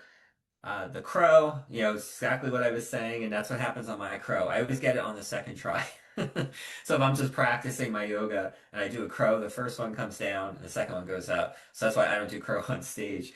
But I'm sure that was just a fluke for Barbara today. I bet her crow is a lot better than mine. But that's why I worry about that posture because I feel like I need that second try, and that's not good when you're competing. But everything else looked really solid. So we do have one more athlete in this group, and that is Donna Tratham. Wait, I think is in Florida, might be with Suzanne. So, and her name's on her. Another person putting their name on, which is great. And we'll give the judges a little more time, and then we'll take Donna, and then that will finish out women 50 to 64. And then we'll take a break. We'll probably shorten the break a little bit and come back with the men 35 to 49. We have one, two, three. We have 6 athletes in that group. Marshall will join me then, and we'll take you through the men 35 to 49, and then we'll go into I think our biggest group, the women 35 to 49. It usually is, and then Marshall will take you home with the final group at the end, the second to youngest group, the 18 to 34, because we had the kids earlier. So really good job, everyone, so far today. We can really tell all the work that people put into their routines, all the support they must be getting from their coaches and from sometimes it's just a peer athlete, a fellow athlete where you help each other out. I think I saw some of you guys there together when you come into focus in the camera frame, and I know you're there to support each other, which is really nice. It's nice to not always have to go it alone. And I always like when I can do my routine for a yoga friend and then I watch theirs, and just makes it a little more interesting and more feedback too, for someone to spot the things that maybe you're not even noticing that you're doing, which that was when I was learning about this sport. I would go back and watch videos of myself. I'm like, I had no idea that's where my hand was, and that's what was going on in that posture. So either checking yourself out, and that's advice I'd give to all of you, go back and watch your videos and try to see like exactly what you're doing in every posture, every moment of every posture, because when you're in the moment you don't always know, you're not even aware that your grip is wrong or your chin's not on your shoulder. That's the one I always like to point out. I didn't even know my chin wasn't on my shoulder for archer for the longest time, and then finally I realized, oh, that's why. And then my score went up immediately once I just became more aware of that correction. All right, so really good stuff there. There are specific deductions across these postures, and right now the judges are doing some hard work over there, I'm sure, but they do have to check the posture guidelines to see are there any deductions that they need to give. Their score factors in a lot of things, and it could be steadiness and control and depth of the posture, but then there are specific rules that they have to give, and sometimes it's even dictated what that deduction is, whether it's a -1 or -2, or there's even bigger deductions than that. There's a lot of minus halves there. And one example I can think of is rabbit. It's not a lot of deductions in rabbit, but one of the ones that you can take that is pretty severe is if there's space between your head and your knees or your thighs. Like there has to be contact there. So when you see some daylight there, that would be a -2. And that is not what you want. So if that's something you can fix in that posture, you have to pay attention to those specific rules, and you do have to fix it. Another one that comes up sometimes when people are learning their spine twist is if they have their back hand, the hand on the side that they're twisting towards, if they keep that down on the ground. And sometimes you need to do that for a while for support, but that's, I think, also a -2. So very severe deduction. And again, if you know this, then you look to fix that so that you can get as much credit as possible for your posture. So the judges are now ready. We can go ahead and spotlight Donna.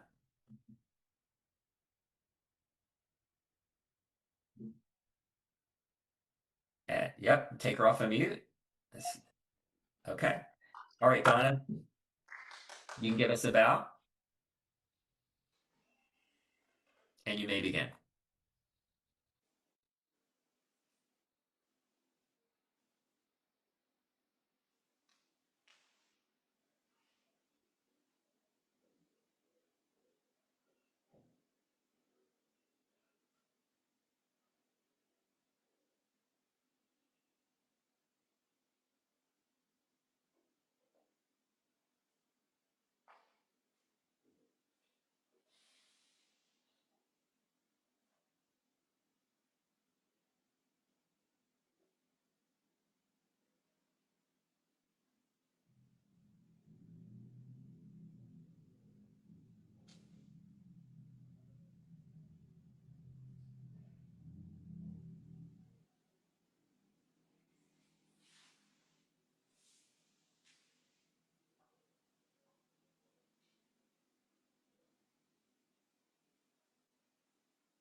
Yeah, good job, Donna.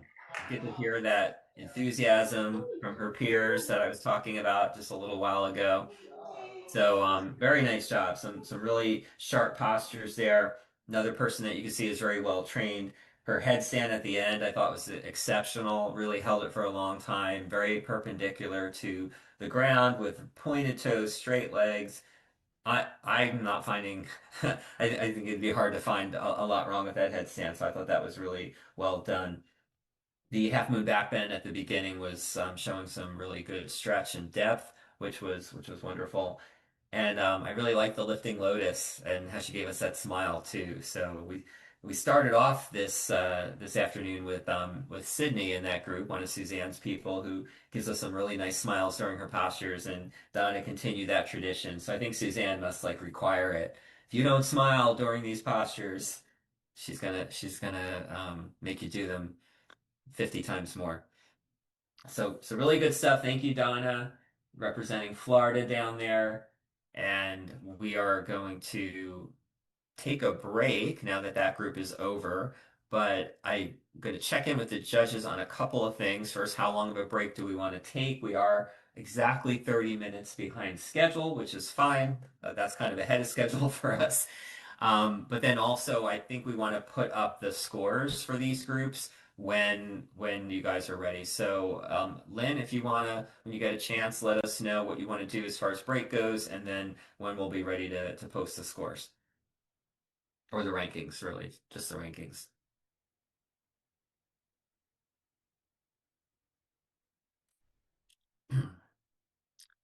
And I'm going to go ahead and bring up some of our good information while we're waiting. So we talked about some of our sponsors before. Can never thank them enough for the contributions they make to the organization that help everybody. And here's a great picture from last year's Nationals. So I'll talk about that a little bit now. The 2025 Nationals were in State College, Pennsylvania. And this is a photo at the end with all the medalists. And this was at the State Theater. And we are going to be in State College again as part of State Games of America. Not at the same location, not at the State Theater again. We'll be at another location alongside some of the other sports. If you were in state games in Iowa back in 2022, it's going to be more like that. We'll be adjacent to, I think, baton twirling and some other sports. And that's nice to see the other athletes doing their thing, and then they can see us doing our thing. So that's coming up at the end of July. And I think I have more information on that in this deck also. So here's our board. So myself, Sarah, Judy, Suzanne, Rajashri, Erin, Kim, Libby, Cynthia, and Lynn. A lot of us here today also helping to manage this event. Okay, so we're going to figure out a few things on how long the break's going to be and also the rankings in a minute. So we will be taking a little break and I'm just going to go off camera and we'll be back with you shortly.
I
just checking in that I think we're going to be ready to go in about another 5 minutes, but I'll be keeping everyone posted and then we'll resume the program.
Hey, Quincy.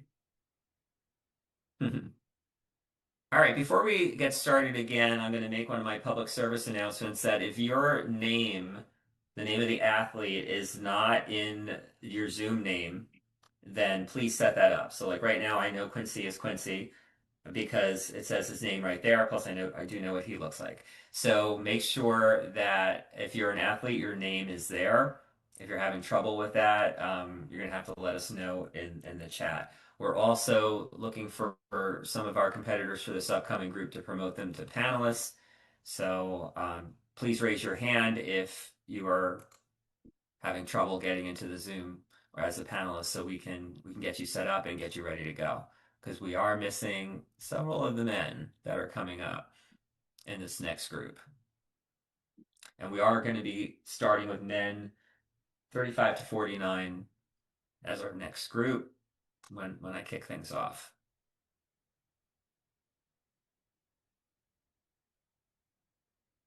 Yeah, we're not seeing a lot of you out there, so. Okay.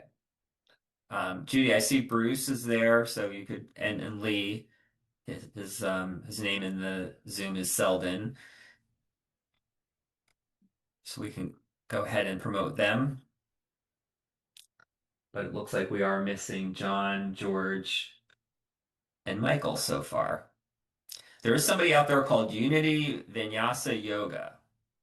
So it'd be great if you could change your name. Oh, maybe you did.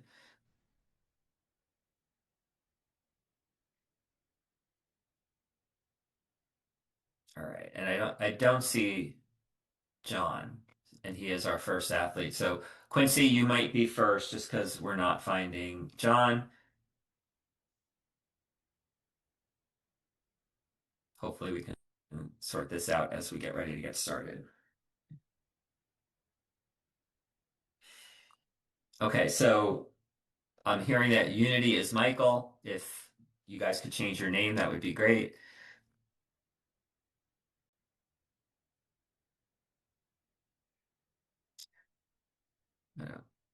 Thank you, panelists.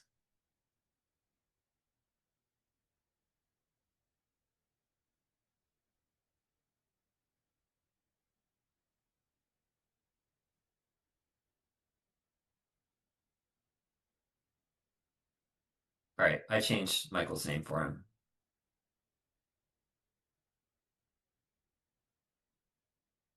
All right, so still not finding John, so I think we are going to get started in a moment. And Quincy, it looks like you are going to be first up, and then we might move through this group pretty quick if we can't find people. All right, so with that, go ahead and make sure I'm spotlighted.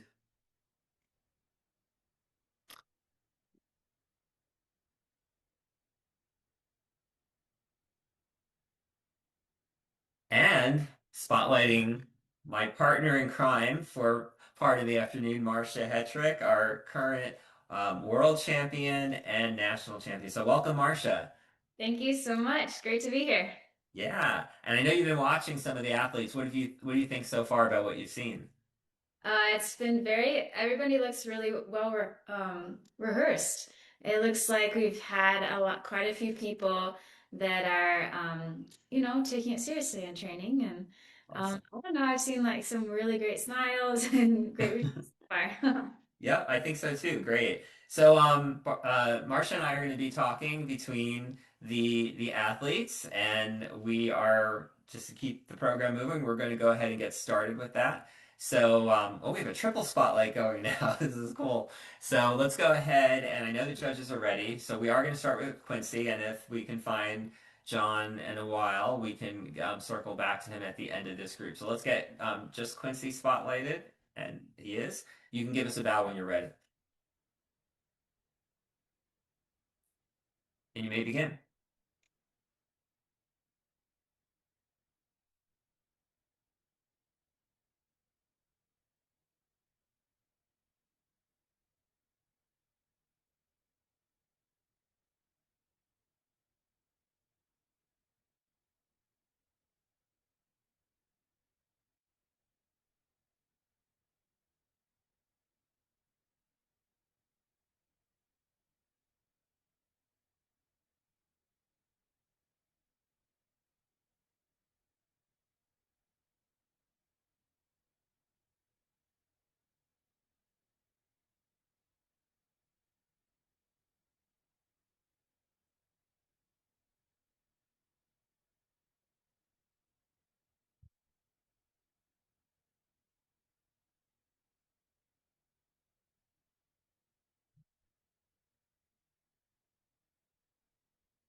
Okay, thank you, Quincy. Great job. Great job. So let's go ahead and bring Marcia in there to share the spotlight with me. And let's give a second to switch over.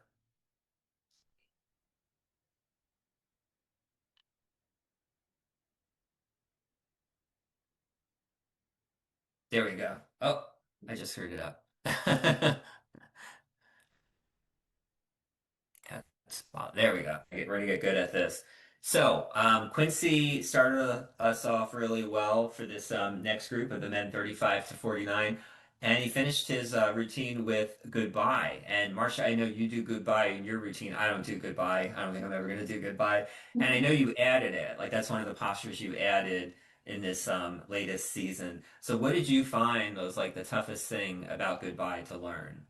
Um, well, for goodbye, the hardest thing for me, it's kind of what I saw with Quincy too, is standing up from the ground. So once you get your foot behind your head, just it's a little precarious. It's a lot of strength in that standing leg. What I saw with Quincy was that he was quite upright. A lot of times recently, I've been seeing people where they're doing goodbye, but it's not up. So he, and he even gave a good smile at the end. So he was really quite nice once he got up there. And that's the highest traction posture. It's a 9 in difficulty. Yeah, yeah, yeah. I agree. The hunch over goodbye, maybe keep working on it, but it's not the time to do it. But Quincy's goodbye, I've noticed over the seasons has gotten stronger and stronger, and today is like as good as I've seen it. It's looked really really sharp. He had his chin up and everything. But that was the tough part for you is like getting up from the ground and that whole balance of standing up. Yeah, and another thing that makes it hard is you're looking at the judges or you're looking out at the people.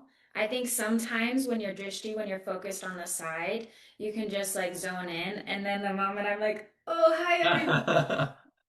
Sometimes that gets me like, oh, but the more Yeah. practice, the better it gets.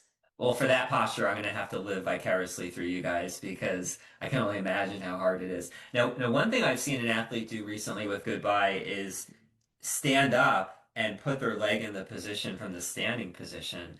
Have you ever tried to do it that way? Yeah, I've thought about it. It's, both ways are acceptable. You can do it either way. Um, Yeah, for me, I get it further behind my head when I'm sitting down and then stand up.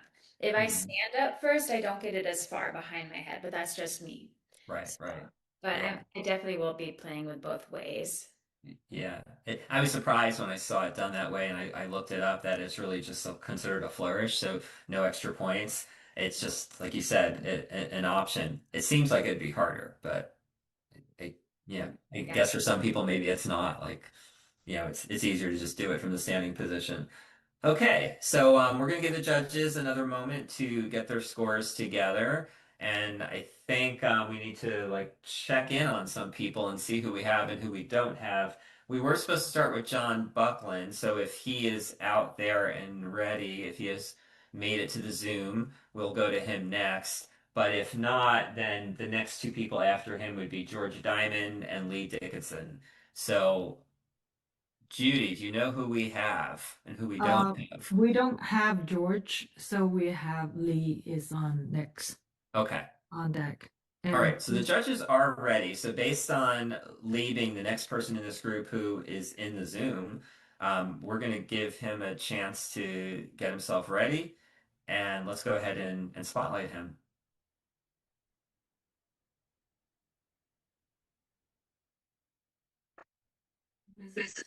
Hey, Tim. Hey, how you doing? We're just Oh, gonna, thanks.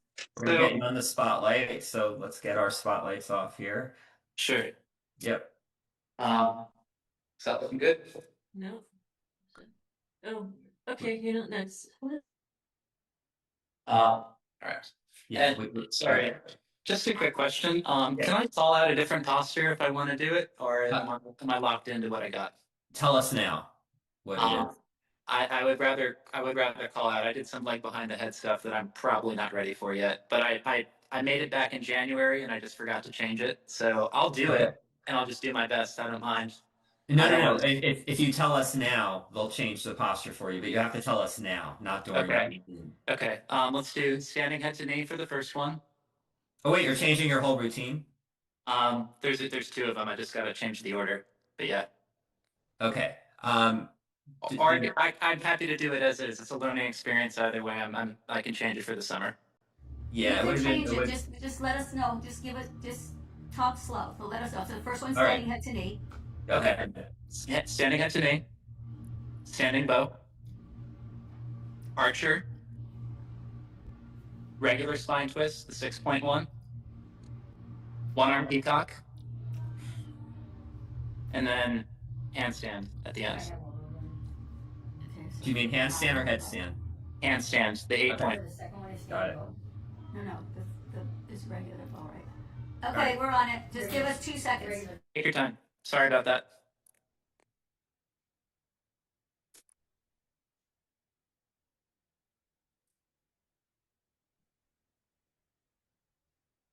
All right, so I'm just gonna let the judges tell me when they're ready, and then I'll cue Lee. So we have a John on the deck. Okay, so John, you'll be next. Okay, we're ready. Okay, you can give us a bow, Lee, and you may begin.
We're happy to see right handstand, and unfortunately, didn't work out this time. Hang on. Awesome. All right. Thank you, Lee. It's always good, I think, sometimes to try in a qualifier something that might be a little bit scary. So we Yeah. did see Lee go for handstand. And as the rules state, and Tim knows as well, Tim is a nice handstander.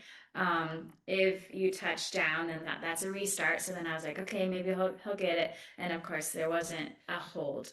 So you'll probably see that Lee has a 0 for his handstand. What do you think, Tim? Yeah, not actually getting it up there even on the second try. It's definitely a risky move. I thank you for the compliment on the handstand, but I've never done it in a routine because Oh, really? I've never done it in a routine because I need a couple of tries to get it up there, kind of like I was talking about Crow earlier. I can do it, but I don't have the confidence in the first try to actually do it. But I agree with what you said. Like it's great to put these things out there. That's the only way you're gonna, someday have the confidence to do it. And nationals is not the time. Like this is the time to try. Yeah, I mean, of course, I always want to look like you want to put your best foot out there. But if you're gonna try something, qualifier is the time to do it. Yeah, I agree. Now, everything else, and looks like Lee got a haircut. Like, did you notice that? Yeah, yeah. I think I had a haircut. Yeah. And like I don't know, like wasn't that a whole thing about like Samson where like that took away his power, but his routine was really strong. So I think maybe it's like a reverse thing going on with Lee because his standing head to knee and his standing bow, especially his standing bow, I thought was a really good standing bow. Did you notice the standing bow? Yeah, the standing bow looked nice. I've seen Lee do that quite a few competitions, so that's like a signature for Lee. Yep. Yep. And his one arm peacock, I mean, we don't see a whole lot of those. If George is here, we'll probably see one from George. But that one arm peacock, that is a really tough thing to find the balance. And I love peacock, and I've been doing that skill for quite a while. And anytime I try the one arm, I'm like, how is this possible? How is this humanly possible? Do you ever do it? Do you think you'll do it, Tim? I don't see ever really trusting it. I'll play around with it. I'll keep playing around with it, but it's a tough thing to figure out. It doesn't even just feel like it's the strength. It's the balance. I just can't understand the balance. And then whichever side I put my elbow in, I think I always do my right side. It's very painful too. Yeah. Like I don't know where to put my arm, I guess. It just like digs in or something, and is not comfortable. How square off the hips more? So I noticed for Lee, I mean, that was a great routine, but his back hip was a little high. Okay. Some of the arm. Yep. All right. Well, the judges are ready for the next person, so I think we have to figure out. Oh, we're gonna go back to John because I do see John is out there. So let's get the unspotlighting and spotlighting square, and then the judges are gonna be ready for John as soon as we get spotlighted.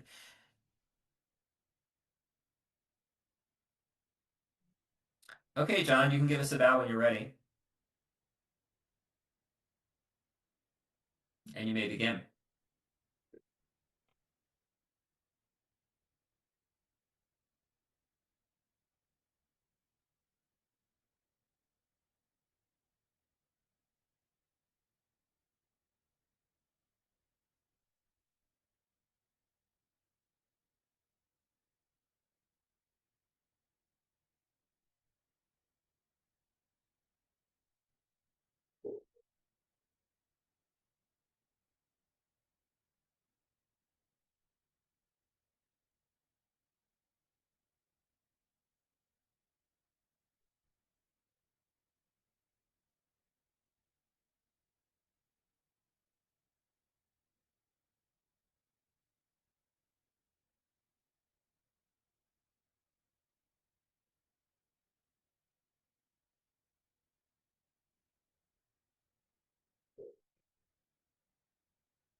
Okay, thank you, John.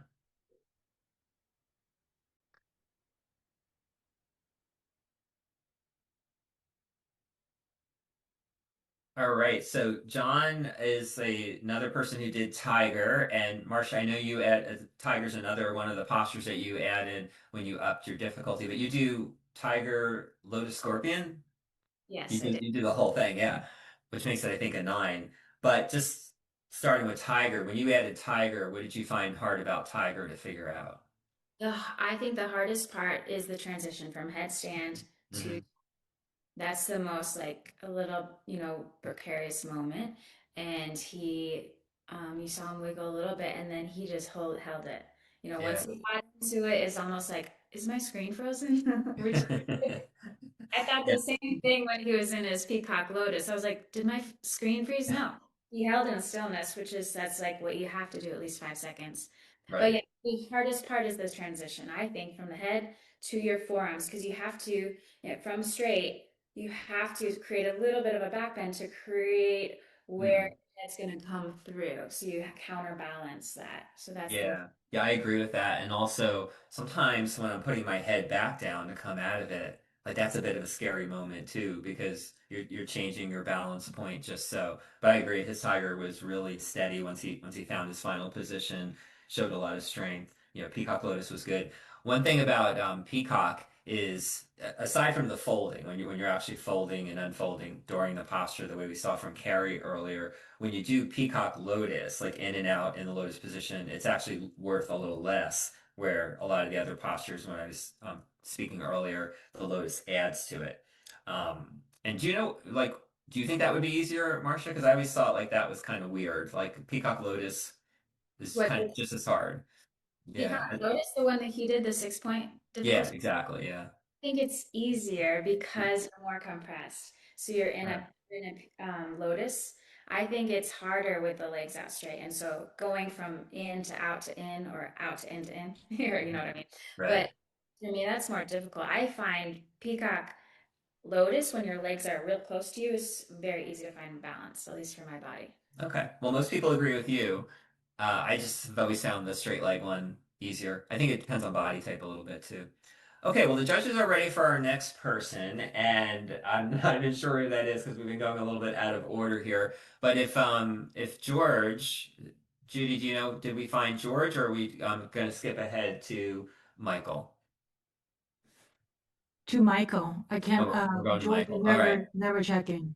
Okay, so we didn't find George. We're going to skip him, and our last two people in this group will be our next person, who's Michael Lubert, and then our final person will be Bruce Merkel. Hey, Tim, sorry to Yeah. interrupt. Can I change oppose? Let's bring the judges on, and you can tell them what you're going to change. It's pretty simple. Just the first one from Tiger Scorpion to regular Tiger. Ooh. Okay. Regular tiger for posture one instead of tiger scorpion. Can I get a thumbs up or a verbal from the judges on that? I'm sorry, what Okay. was the question? Um, that we're changing Michael's first posture to regular tiger. Michael. Okay. We're okay, but let Lynn and Aaron. Got it. Okay. So just regular old tiger. Regular tiger, and it'll be posture number one. The rest of his routine is the same. Just like on this stage, okay. Yeah. One tiger has a babushka on. Well, there always should be at least one babushka. Yeah.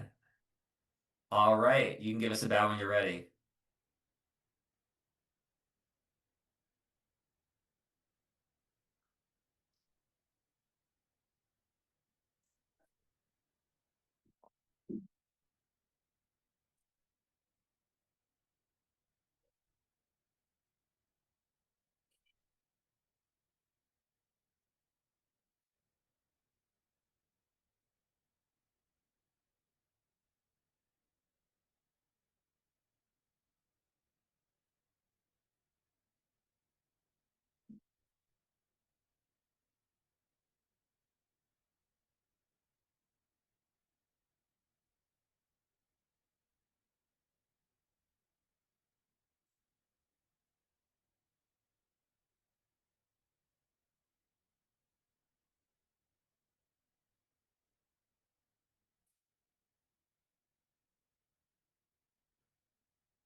Thank you, Michael.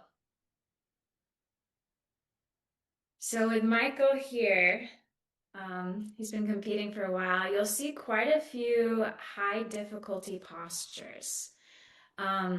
Michael has, let's see, at least 3 9 in difficulty, all of the behind the head postures, tortoise, om, goodbye are 9 in difficulty. So you'll see him when the scores come out, they'll be quite high. I think one of the impressive things for Michael is that he does tortoise, which is the highest compression posture, but he enters it with no hands. So that'll give him an extra skill. So putting both legs behind your head without using your hands, they just like just goes back there is an impressive thing. What do you think, Tim?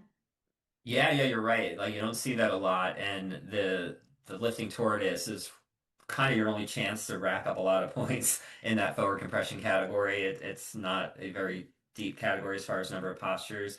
And most people only get the 8 on the difficulty because they don't do that. And you're right, it makes it kind of like a 9 by not using your And hands. he spoke. So there's the highest is an 8. Like It's an 8, yeah. But it might as well be a 9 when you do it the way he did it, because that's what I thought you meant. Because when you do the extra skill, you get the point. And I didn't talk about extra skill earlier with the other groups. Extra skill is when, and most postures do not have an allowance for an extra skill, but this one does. When you do something a little bit harder to make the posture harder, you can get anywhere from like a plus 0.5 to a 1 and a 2, and I think there's even a 3 out there.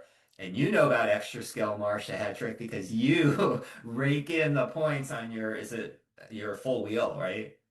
Sometimes I get the extra skill. Yeah, so there's for full wheel, there's opportunity for extra skill, and it's all in the rules. So if you're curious about how you get the extra skill, just go to the rule. But there's a 2 point if you grab your both ankles at the same time. Right. Yeah. And they're not just gonna give it away. Yeah, so they make you work for that extra skill, but when you get it, like you can see people even go over 10 on their score or 11 in some cases because they do the posture really well and they do the extra skill. The judges are ready, so we are going to start. Oh, their judges are not ready. They took it back. So that does give me time to compliment Michael on his goodbye. And we were talking about that, how Quincy did a good job with standing up straight, getting his chin up and looking straight ahead. And I thought Michael's was really a solid goodbye. I think Tim, I need Jessica Bernstein. Somehow I saw her earlier, but now I don't see her anymore because after Bruce, she will be next for women Okay. 35 to 49.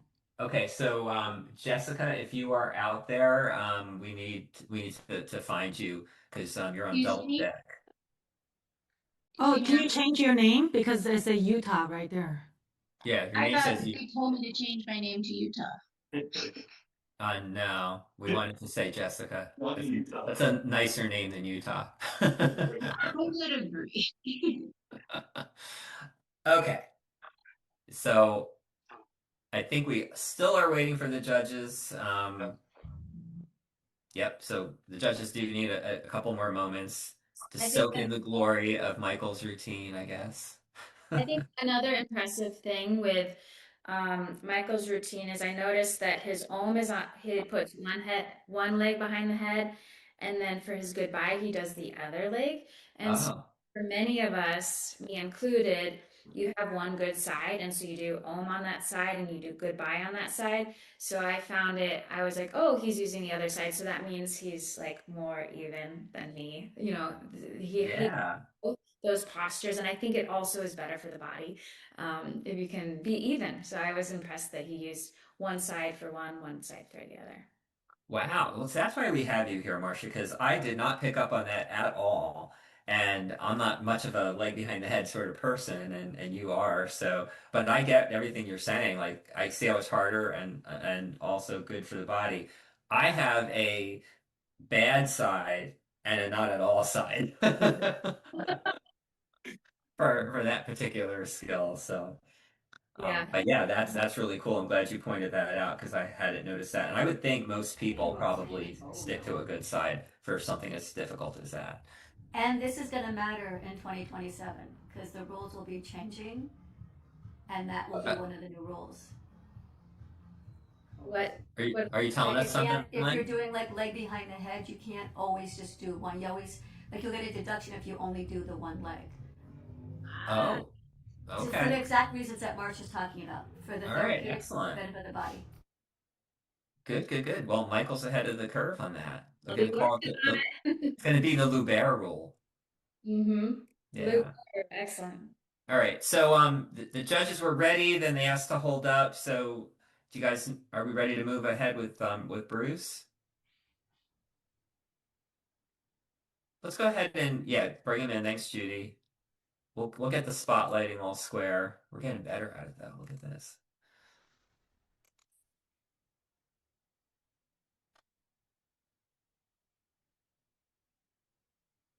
All right, Bruce, we'll be ready for you in a minute.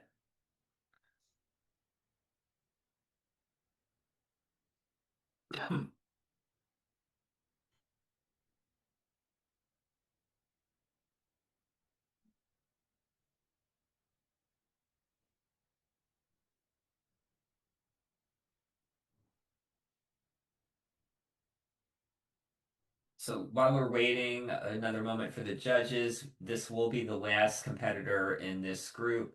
After this, we will shift to women 35 to 49, and we will be starting off that group with Jessica Bernstein, who I think we've located and we have her name elsewhere. So we'll be ready to transition pretty quickly into the next group. And the judges are ready with that. So Bruce, when you're ready, give us a bell.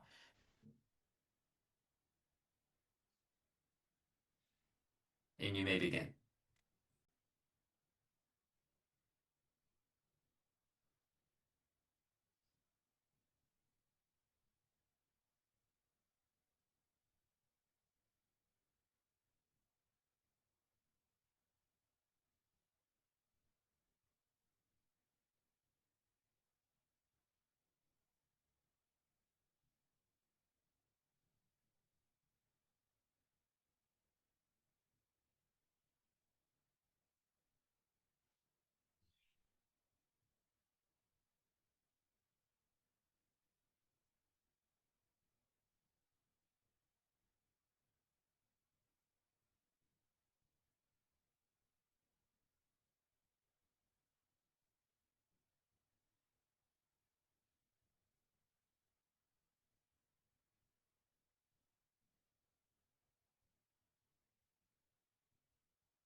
Okay, thank you, Bruce. Beautiful routine there. So, Bruce has been a competitor for quite a number of years. He always shows up with a really solid routine. really nice positions, like pointed toes, not a hair out of place, always very sharp and nice and very nice lines. And he's always like the one that gives us short person. We never see short person from anybody else. And we were talking about extra skill before, and he gets the extra skill in that too because he goes down and then comes back up without, using his hands on the floor. So what do you think, Marsha? What do you think of his routine? Yeah, he's very clean. I mean, I love the pointed toes, the straight lines, the really, the straight knees are a thing that we see with Bruce. Yeah, so for a short person, he goes down and it's a .5 extra skill.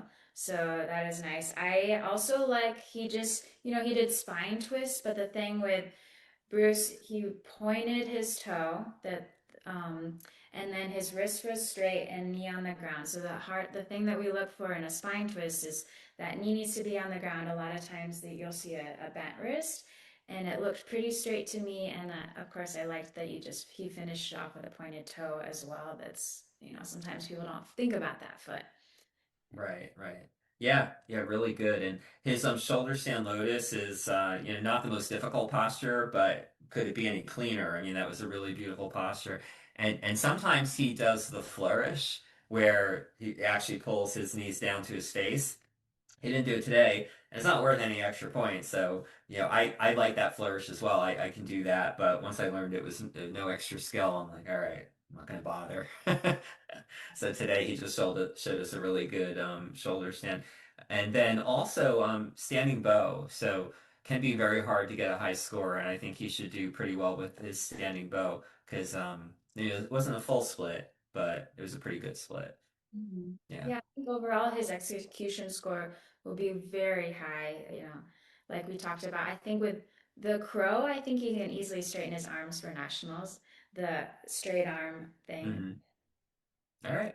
Yeah, Very I agree. I hope we see him there too.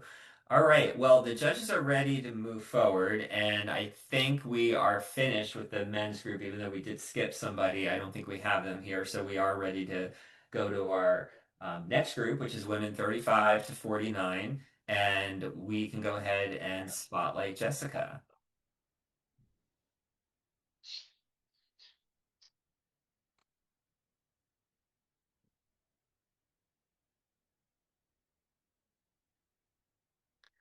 Okay. Give us a bow when you're ready.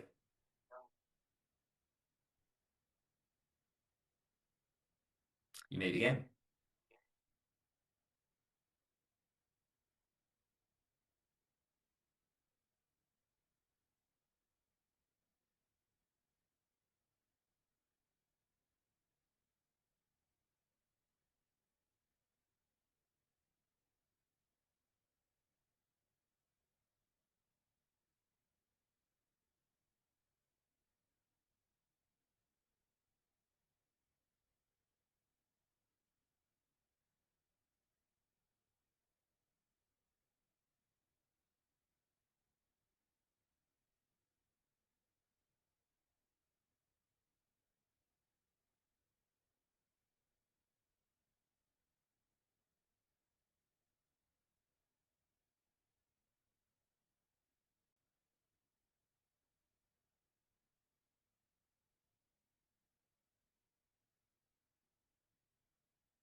Thank you. Thank you, Jessica.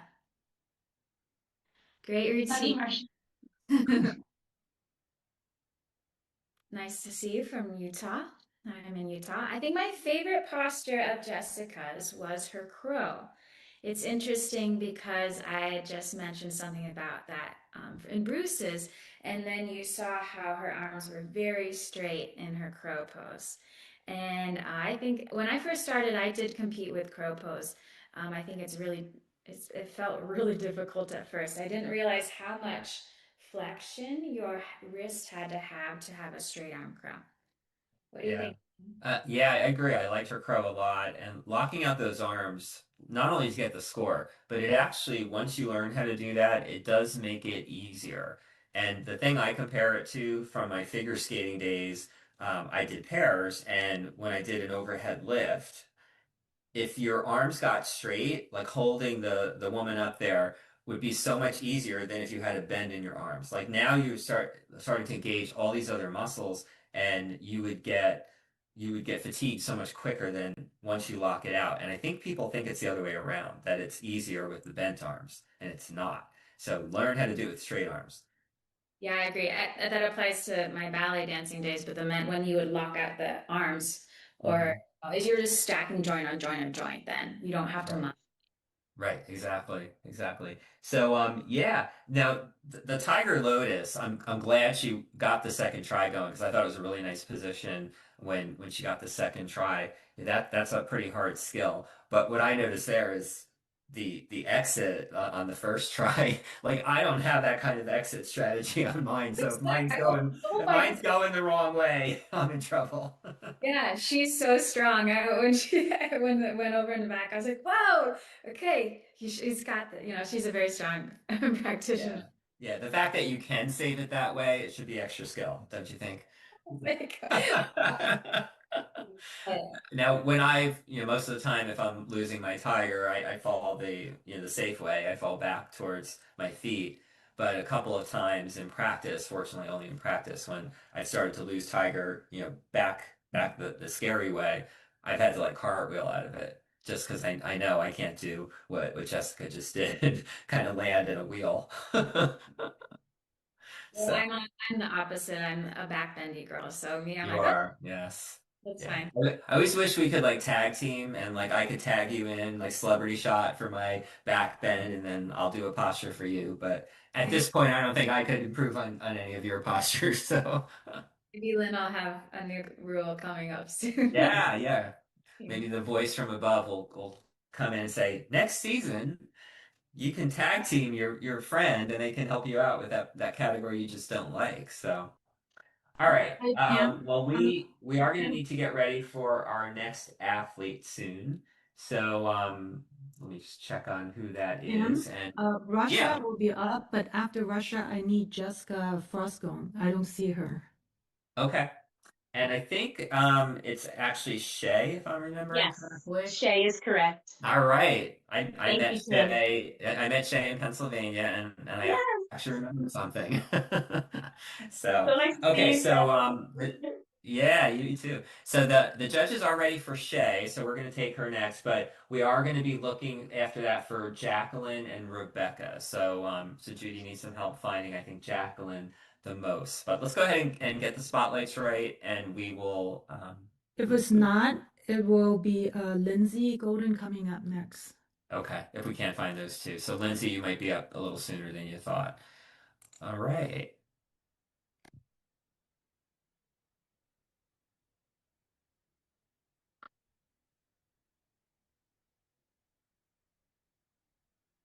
Okay. The judges are ready for you, Shay. So when you're ready, please take a bow.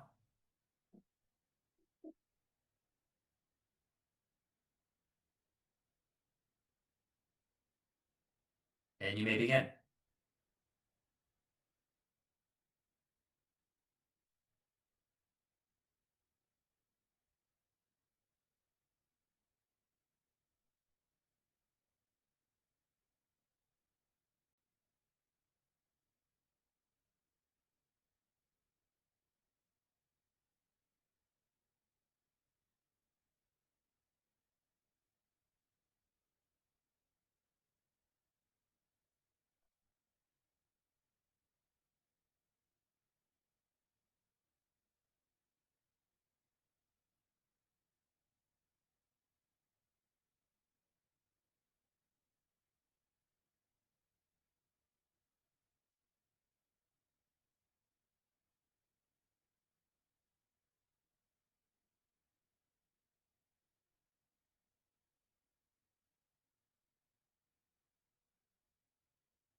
All right. Thank you, Shay. Way to go. And good job representing New Jersey, where it's kind of still my state.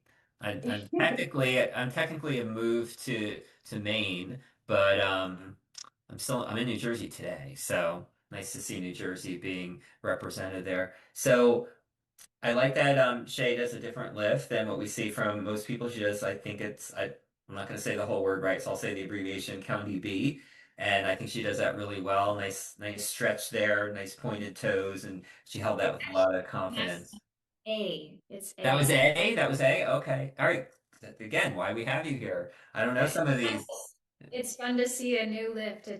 Yeah, definitely. And I always thought that one, like when I first saw that in the posture guidelines, I couldn't believe, I think it's only a 5 or a 6, right? That's a 5. It's only a 5.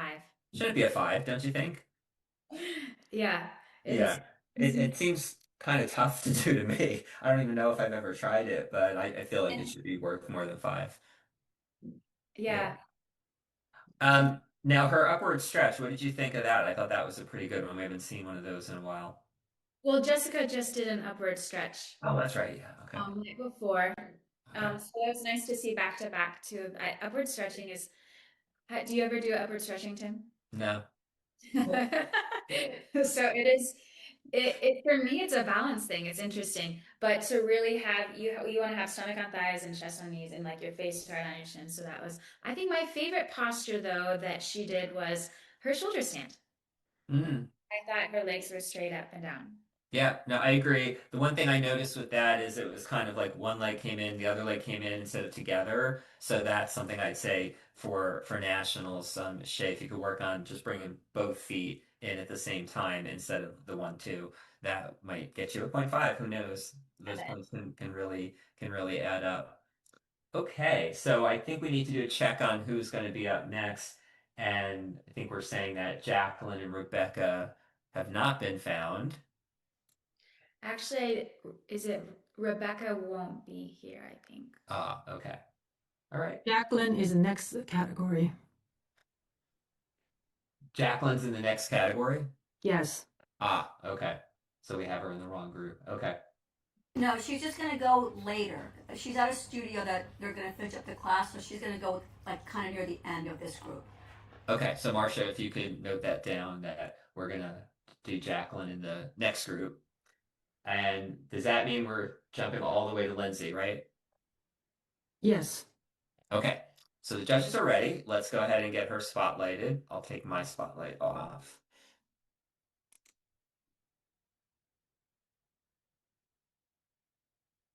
Need to find her again. I see her. I can do it. Got her. I got it. Okay.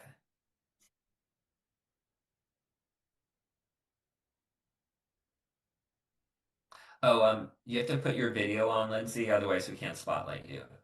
I'm getting a message that says the host has disabled it. Okay. Not sure what happened, but it's asked for video right now.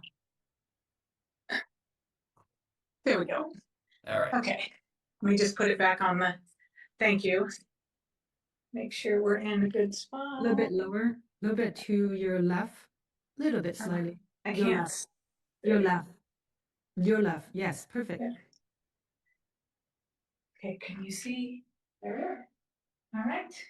Yeah, but don't go yet. She's not spotlighted. It's just Okay. jumping to whoever's talking. Oh, there it goes. Wait till they go. I think I have it. No, it's not spotlighted. We'll see yours. Now it is. Now it is, yes. Okay, well, the judges are ready. So, Lindsay, you can give us a bow when you're ready.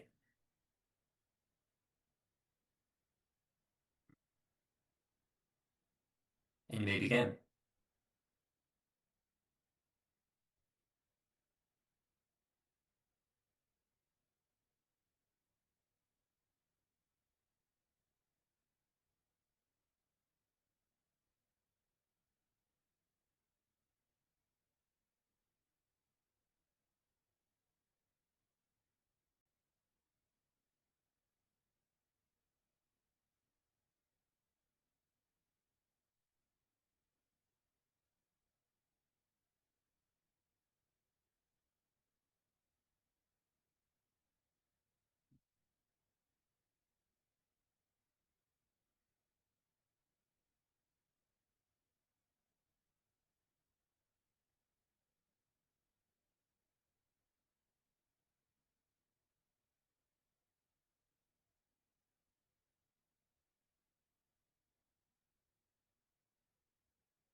Yeah, yeah. Yay, thank you, Lindsay. Yeah. I think one of my favorite things to watch about Lindsay is she had such a calm energy. There's sometimes you can feel people's nerves, and I thought she just like was very present, or she's like very poised, and she did her postures, and it was really pleasant to watch. Yay.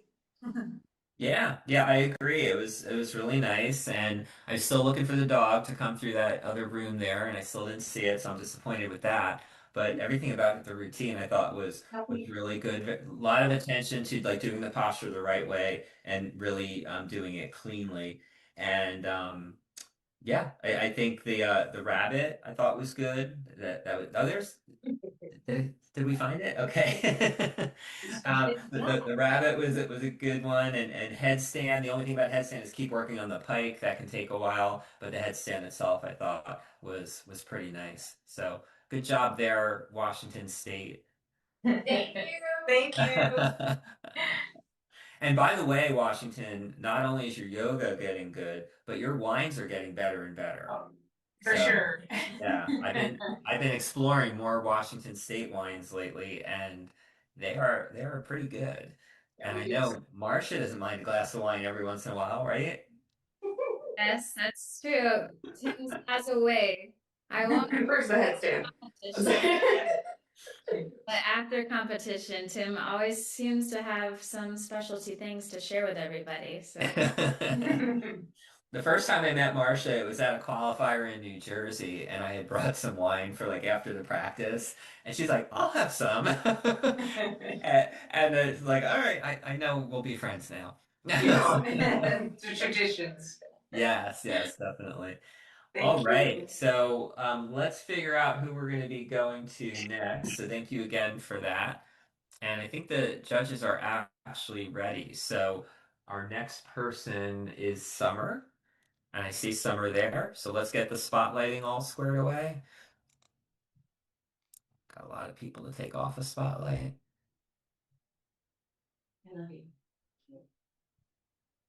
Okay, so the judges are ready, and Summer, you can give us a bow when you are ready.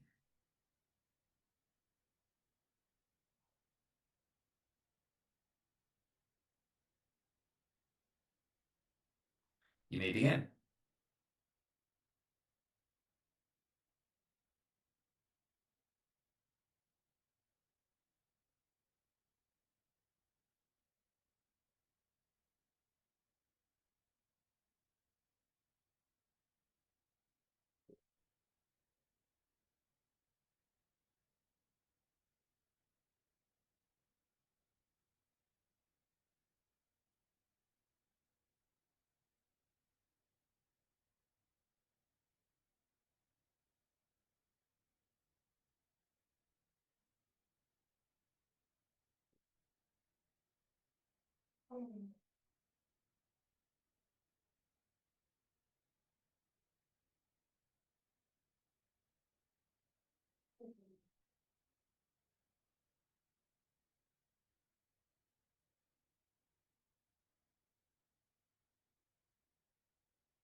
All right. Well, good to hear all that enthusiasm there, and very nice job. Hi.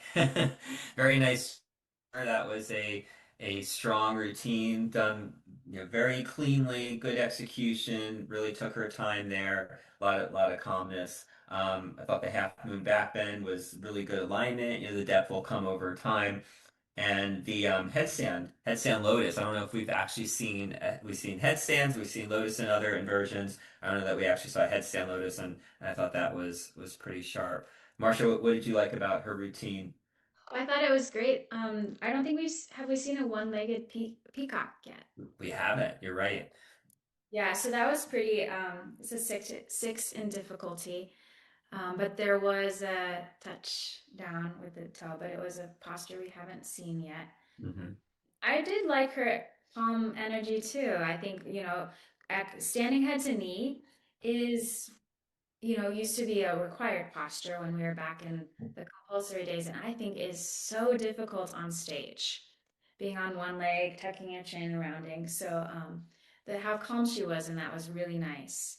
And Yeah. I also loved her clean exit out of the headstand lotus as well. How, lowering down with legs straight, toes pointed, all of that was very lovely. Yeah, standing head to knee, I agree with you, is a difficult posture. It's a risky posture. I always worry when people do it first because I feel like I just want to like get the nerves out a little bit and get going and then go for, a posture that's that risky. But yeah, she pulled it off, so that's good. I sometimes tell people if you posture like that, maybe put it second or third so that you kind of are settled. For me, I'm the opposite of you, Tim. So I always put I used to, when I did compete with that posture, I would put it first because I wanted to get it out of the way. I know. That's what people say. And we just look at it a different way, and I think it's whatever works for each person is obviously what you need to do. Um, the reason I think some people don't put harder postures at the end is because they want all that gas in the tank at the beginning, especially like for maybe some of the lifts and tiger, like to do that as the very last posture, that might feel like, what if I'm running out of steam? Is that kind of how you set up your routine too? Like, Well, I mean, when I started, I put it together in my order, but recently now I run my routine so much that I can run it like 10 times. Like that's my goal so that when I'm on stage, I don't know, I'm never going to run out of gas because I yeah. know I run it 10 times a day or something like that.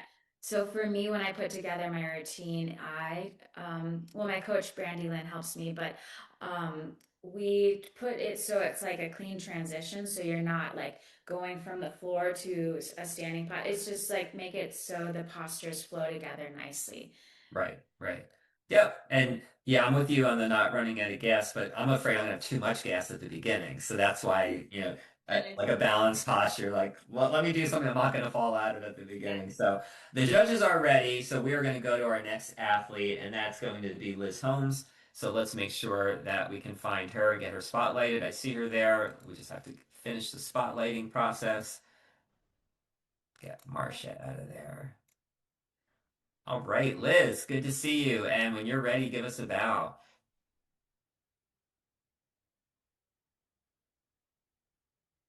You may begin.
Nice job, Liz.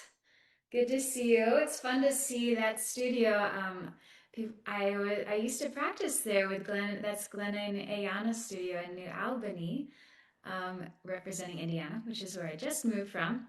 I think one of my favorite things about Liz's was her triangle. I think that triangle is an interesting thing because it is a traction, a spine twist, a lunge. It's, you know, a triangle is kind of the marriage between the heart and the lungs. So in our Bikram class, that's kind of a crescendo of their standing postures. So I thought it was lovely.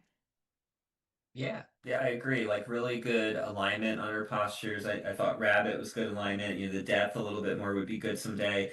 And her half moon alignment was there, and the depth was better.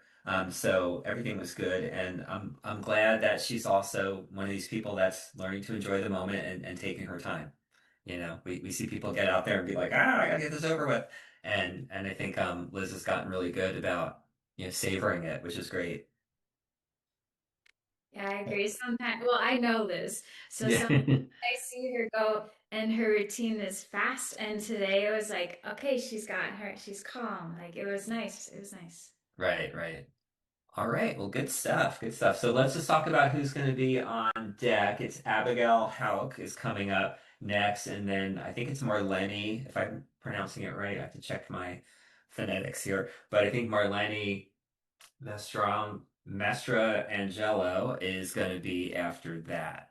So we are getting close to a break as well. This group will have a break after the next three athletes. We'll take a quick 10-minute break and then we'll come back in and finish out the group. And then there'll be a final group at the end for the women 18 to 34. I don't think we have any men. Yeah, we don't. We don't have any men 18 to 34. What's going on with that? I don't know. Yeah. The men are like not really represented today much at all when you look at the roster. I think we had one 65 plus guy, Dave, then we had five in the men 35 to 49, and that's it. And we had a young guy too at the beginning, one of the kids. Yeah, in general, there's more female. So I think Yep. it's Yeah. unfair. We have more competition than you guys do.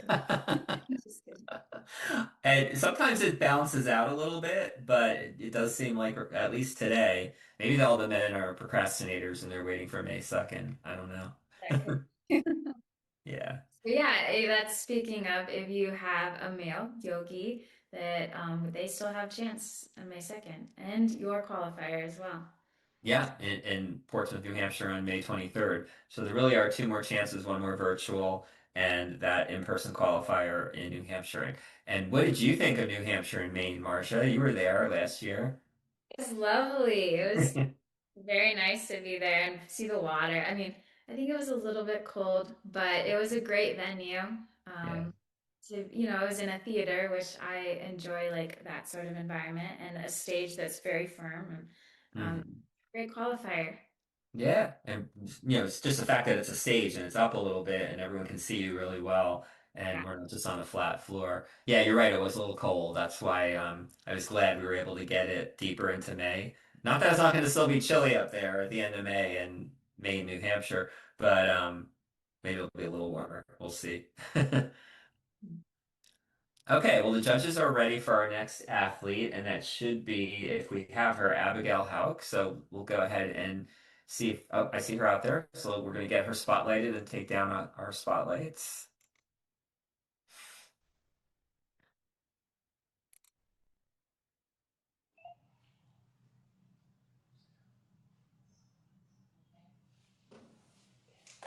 Okay, we're ready for you, Abigail, so you can give us a bow when you're ready. Oh, wait, wait, wait. I'm sorry.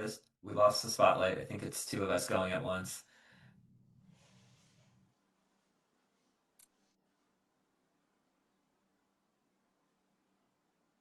All right, I think it's good now. You give us a bow. You may begin.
Thank you, Abigail. Good routine.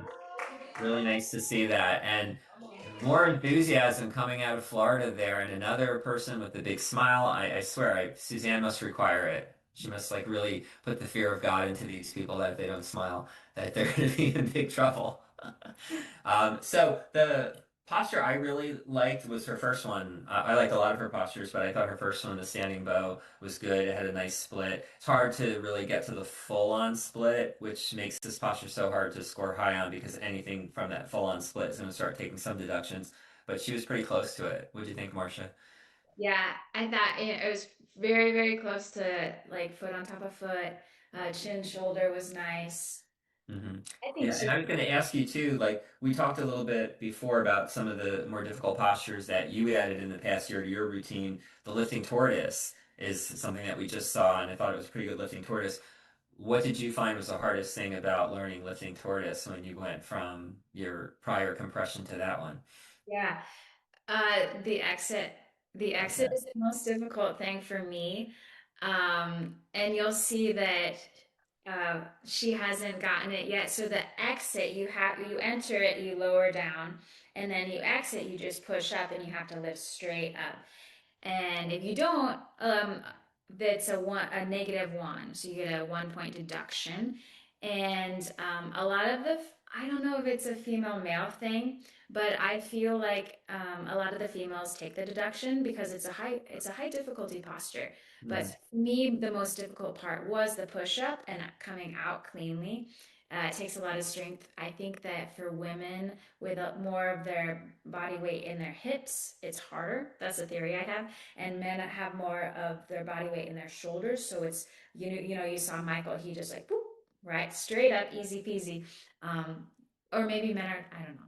Anyway. Yeah, well, I think it's fine to point out that male bodies and female bodies are going to be different, and for some postures it doesn't matter so much, and other postures it does. And yeah, sometimes I blame being a guy on like why my back bends aren't better, which is total BS because look at all these guys with wonderful back bends. But there are some things, and like when we were talking about peacock before, I have heard that the women prefer the peacock lotus because of it's a shorter thing, and the men maybe where men find more of their strength, the unfolded straight legs can be easier. So that's been my experience that the male female thing can make a difference on a posture like that as well.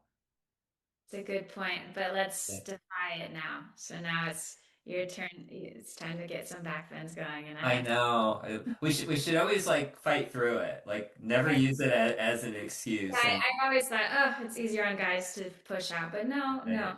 Actually, my friend Tara, she was like, no, we have to do it, Marcia. She's another competitor that won the USA, and she's like, no, we have to learn this. We have to do it, and she demanded it, and I was like, okay, let's yeah, go. well, that's the way to think about it. Like otherwise, it's really just excuses, you know. Um, Now we all have limitations where our own body can take us, but to say, "Hey, I'm a guy, I can never be flexible," like let's just go to that too. Like I tell some people that I do yoga and some of the kind of yoga that I do, and oh well, you know, I'm a guy, I can't fold into lotus. I'm like, there's no reason you can't, you know, like you don't just try to do it all at once, but you can figure it out. Yeah.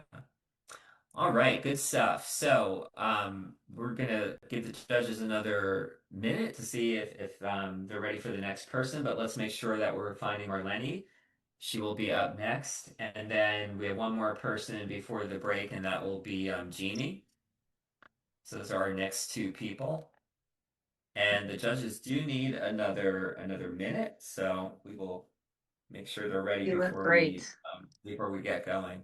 My, I'm not muted. One of the cool things Yeah, about Marlene, you can stay off of mute, so that's fine. You know, we can hear you, so you know, like don't talk bad about us. But we are going to want you off of mute when you start. Actually, the competitor who's performing in the moment should not be muted. Okay, great. All right, so we did talk a little bit about nationals, but let me just make sure I finished talking about that. And I liked where it was last year. Marcia, did you like the venue? It was good, right? yeah, oh, I loved the venue. I Yeah. think State College is a cute city. Yeah, a little tough to get to, but once you're there, like everything's right there that you could need. And we're not going to be in the theater, but I thought the theater was nice. It gives everyone a nice view of the athlete. So it will be state games. That's what will be different about this time, that last weekend in July into August, and it'll give you a chance to kind of have a little bit of that Olympic community, Olympic feel. You can see other sports, they can see us, and yeah, it should be a fun time. Everyone knows how to get there now.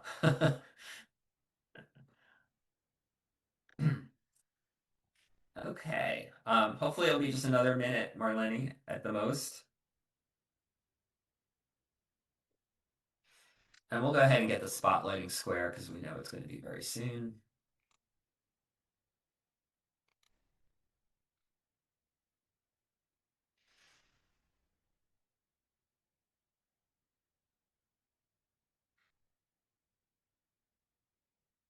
And just as a reminder, after Jeannie goes, who's the next athlete, we are going to take a 10-minute break. Just give the judges a chance to go and maybe have a cup of coffee, use the bathroom. I'm going to leave you at that time. Marsha's going to take over and take you through the rest of the day.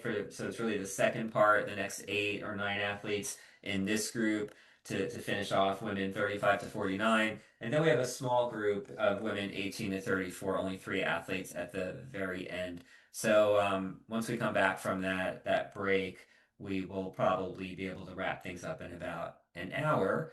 And overall, we are doing pretty good in terms of staying on schedule. Because like I said, we're never on schedule, but to only be about, maybe we're up to like 30, 40 minutes behind is not too bad.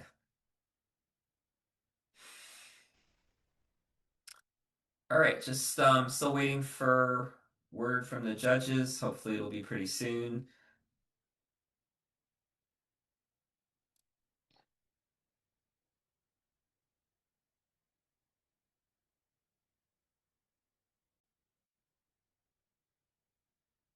Remember that we do have a website, usayoga.org. Please keep yourself apprised of all the things that are going on. That's where you go to register for events. That's where you see what kind of guest speakers we have and classes we're running.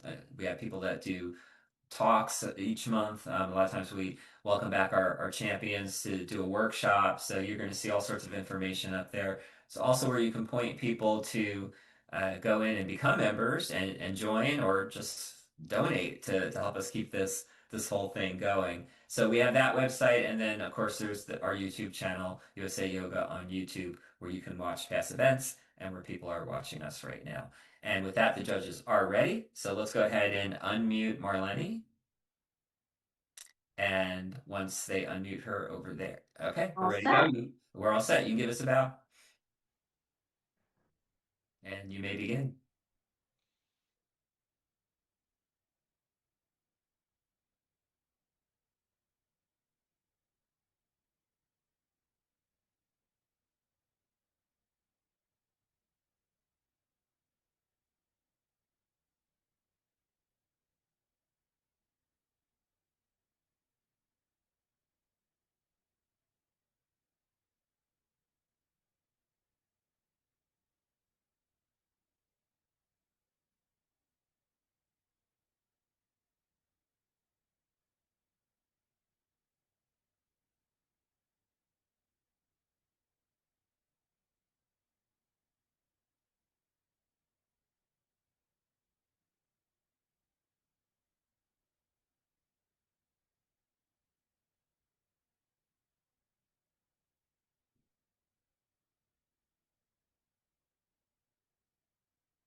Very nice. Bravo. I think there's many beautiful moments. One of my favorite was just how clean your headstand was.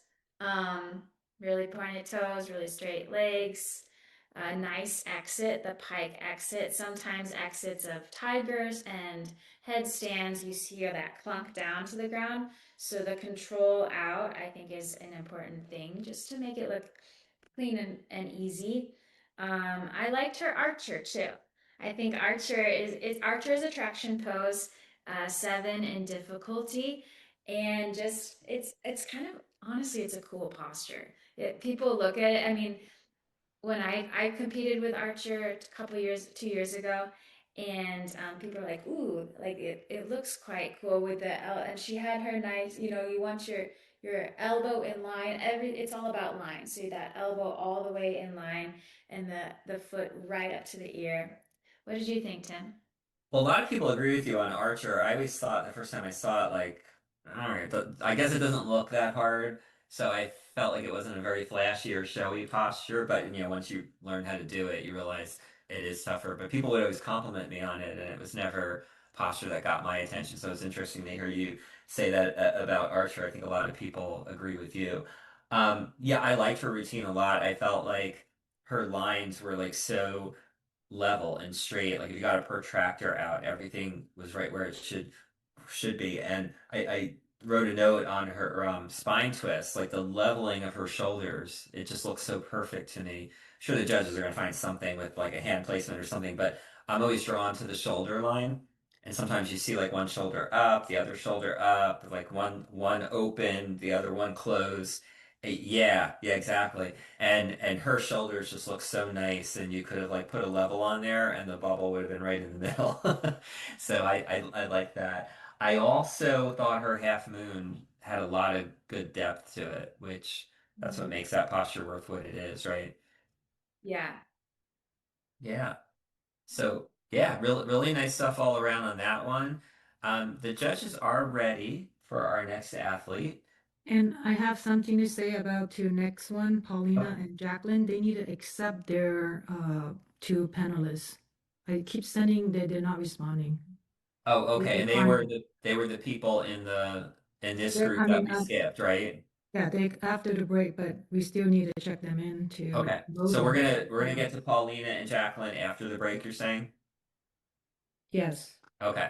All right. But you guys are gonna, if you're hearing us, you're gonna have to accept the invite as panelists so we can get you set up. Okay. But we do have one more, the judges are ready, and we do have one more athlete before the break. Marcia, you want to introduce the last person? Yeah, Jeannie. Yep. Let's find her. Find her. There she is.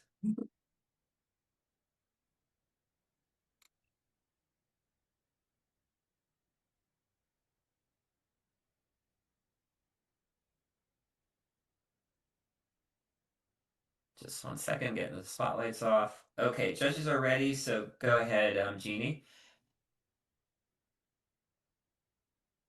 And you may begin.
Okay, thank you, Jeannie.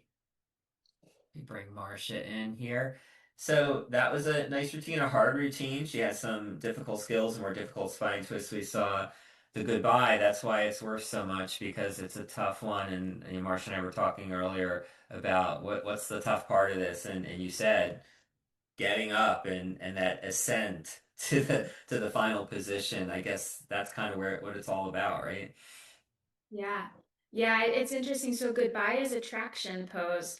So, and that it's a 9. It's interesting what Jeannie did. Jeannie, Sorry. I think, yeah. She put in 2 tractions. So she had goodbye and she had standing splits. Oh, That's okay. You're right. we could talk about if you want. Yeah. So that doubling up on a category is used to be a -1, and I used to do it all the time because of the whole backend thing that we talked about. But now it's a -3, so you don't see it as much. But when there's truly a category that you're not ready to do, uh, staying with a category that you're very good at is a way to, at least put up a high score and take the deduction. So yeah, I didn't even notice that, but you're right. She did two tractions, it looks like. So. All right. And the spine twist was that Mari D? Yeah, Mary Tresna D. Yeah. Okay. And that's not one that I do. Do you do that one, Marcia? Not on stage, but yeah, I can do it. Yeah. Okay. If And you what have makes what if you makes that one so hard? Because that's an 8, right? um well, you have to have a good lotus, so it's basically the one leg is in lotus. Um and a good top spine twist. Yeah. Yeah. Yeah. It doesn't look like much. I think it's one of those postures that doesn't look like a whole lot. Yeah. But first time I said, oh, if I ever want to change my spine twist, maybe I'll play around with this one. It's like, whoa, that takes some work. Yeah, people say this. I think spine twists are deceiving. So full spine twist, I've had people look and say like, that looks so easy, and then they try it and they're like, oh wait, no, no, that's Yeah. And on that one, I always tell people don't force it because you try to like put that. It's really even the first step of let's say you have the lotus, no problem, but you try to put the foot over the knee once you're in lotus.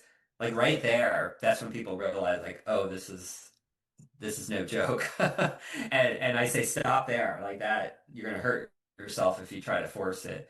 Um, of all the postures, I think you can hurt yourself with in yoga. Like that's one of them. Shoulder stand, forcing a shoulder stand could be another example. But we don't hurt ourselves because we're smart, right? And everybody here, of course. If you take, yeah. if you are practicing and taking your time and doing it, you don't hurt yourself. Yeah. Okay, well, we're up on a break now to give the judges and Judy and us and everyone a chance to just take a break and take care of getting a drink or whatever you need to do. But we do have the rest of this group coming up next, and Marcia's going to take you through that. And then our final group, which is just the 3 athletes and the women 18 to 34 at the end. So, thank you, everyone. I'm going to be taking my leave soon. We're going to just take a short pause now and go off camera for another 10 minutes, let the judges do what they need to do. And we'll be back in about 10. All right. Sounds good.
I fell in love with yoga so much to the point where I not only did sometimes 2 Bikram classes a day here in Merritt Island, Florida. I would go outside in my parents' backyard and I would do my Bikram practice and all different kinds of yoga, forearm stands, handstands. I'd practice all the things. Basically from sun up to sundown, I fell in love with it, loved every second, every moment, gave me confidence in myself that I never had prior. And pushing myself through training for USA Yoga. I was doing my practice every single day, multiple times a day until I was blue in the face. And then when I was done practicing or my body physically had enough, I would close my eyes. I would visualize me doing my practice in my head, seeing it over and over and over again. It really just puts it into your mind.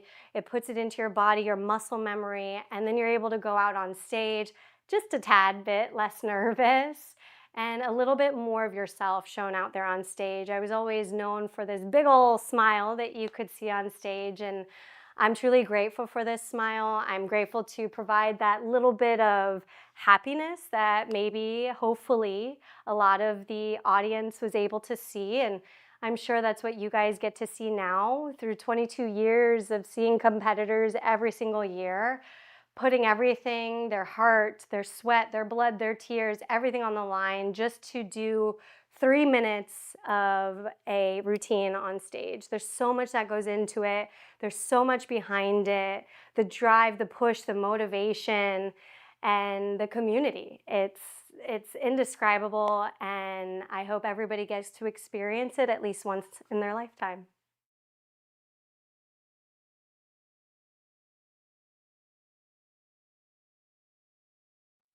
I started Bikram Yoga from a college course that I took here at Eastern Florida.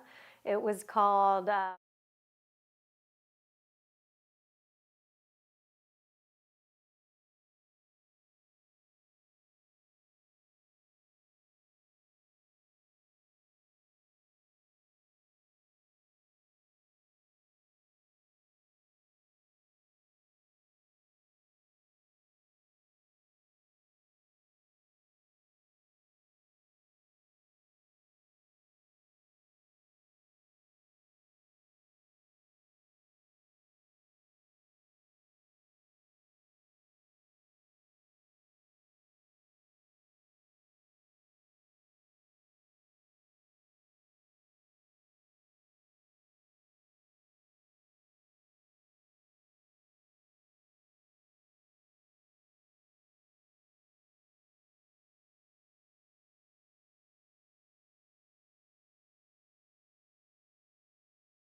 I started Bikram Yoga from a college course that I took here at Eastern Florida. It was called World Religions, and we had to write a paper on it, and I decided to try the Bikram Yoga class. I had just fallen in love with yoga. I came to Suzanne's studio, and she showed me the most amazing practice, 26 postures, 2 breathing exercises, 105 degrees, 90 minutes of pure open eye meditation. I loved every second of it to the point where I fell in love and I decided to compete. Suzanne must have seen something in me, and it was an amazing experience from the beginning. This was probably, I think, 11 years ago now, maybe 12. At the time, I was 18 years old. I was previously a dancer wanting to be professional, and this completely changed my life. I stopped dancing. I started yoga. I placed 10th in the nation the first time around in 2015. And I loved every second of it, from doing the routine over and over and over again, from going to the competitions and being surrounded by such an amazing community. it was truly an amazing experience.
Paulina, you have to turn your phone because on sideway right now.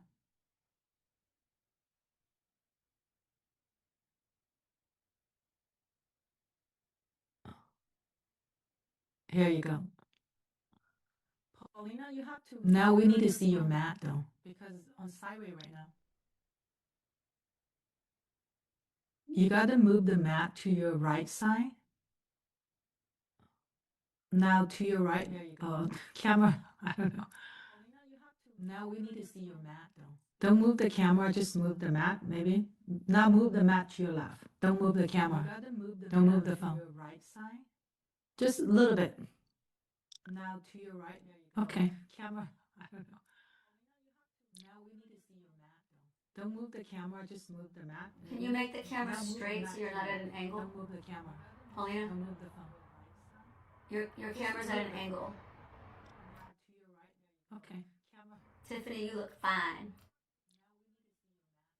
Don't move the camera, just move the mat. Can you make the camera Now move the straight mat so you're to not your at an right. angle? Don't move the camera. Paulina, Don't move the phone. your camera's at an angle. Okay. Camera. Tiffany, you look fine. Don't move the camera, just move the mat. Can you make the camera straight so you're not at an angle? Don't move the camera. Paulina, Don't move the phone.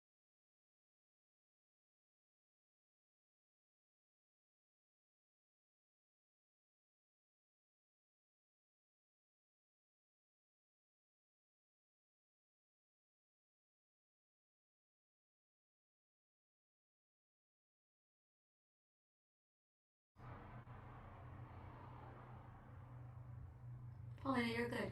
That's good. That's good.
Paulina, the judges are not ready for you yet. Oh. Yeah, we were just getting your mat sorted out. The judges aren't ready yet. Oh, okay. Thank you. Yeah, I actually thought you were practicing, and then it started to look like a routine, and we all realized. Yeah. So hang in there, hang in there. Okay, thank you. It's okay. So in fact, I got an extra package. Hey, I have a question. Paulina, are you New York? Yes. Yes. Oh, because we had gotten a message that you weren't competing today. So let me fix that. Oh, okay. Yeah. Let me look at my emails. Did I say that?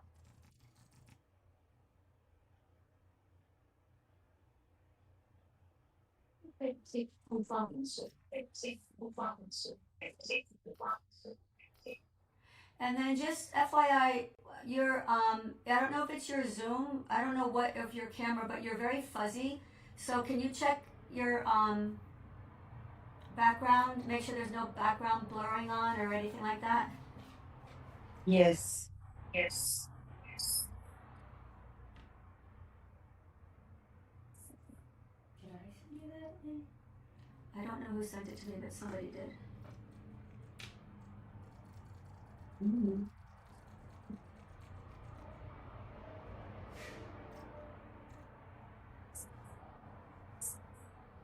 Session. Session. Not me.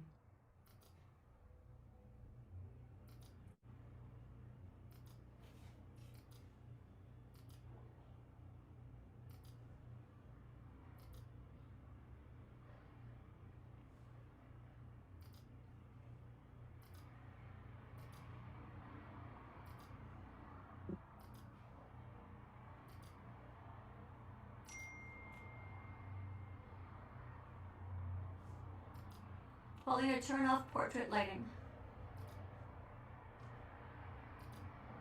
Mm-hmm.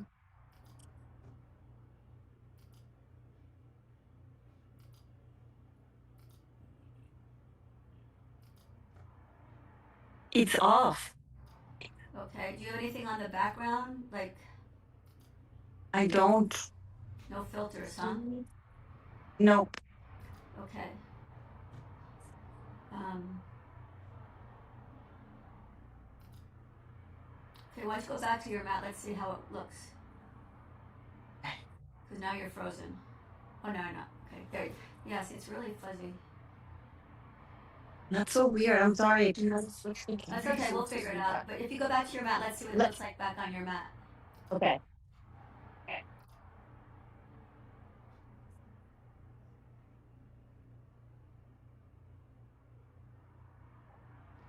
Yeah, it will be okay. Thank you.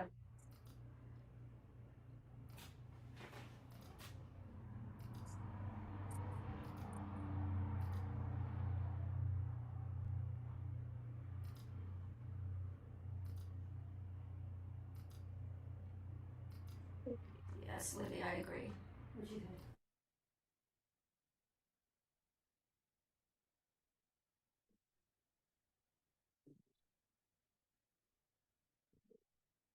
Are the judges ready for Marcia to welcome everyone back?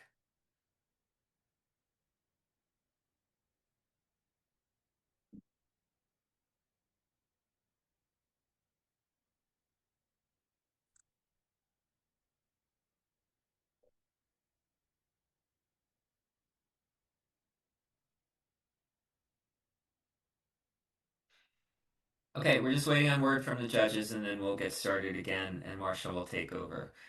All right, I actually just got word that the judges are ready. So welcome back to this live qualifier. We are currently in the 35 to 49 age division for females. And right on, we have Paulina here. And begin whenever you're ready with your bow.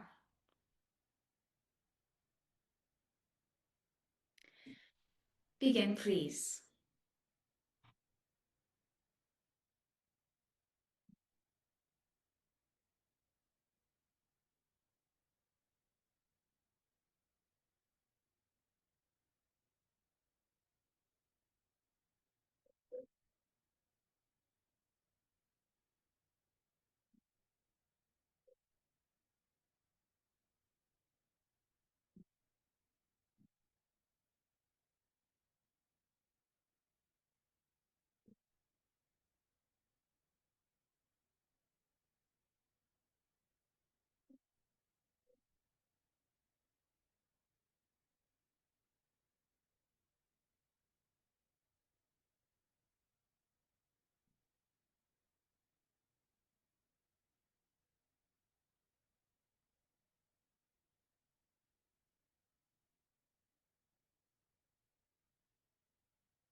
Awesome. Bravo, Paulina.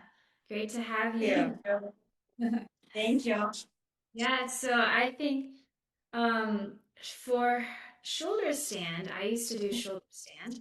And in the posture guidelines, it's always interesting to read, make sure you know the recommended execution for maximum expression. And when I would do shoulder stand, I was like, you really have to bend your knee, you put your feet down, bend your knees, put it on your head, then go straight up. And she did it exactly the way the recommended execution is.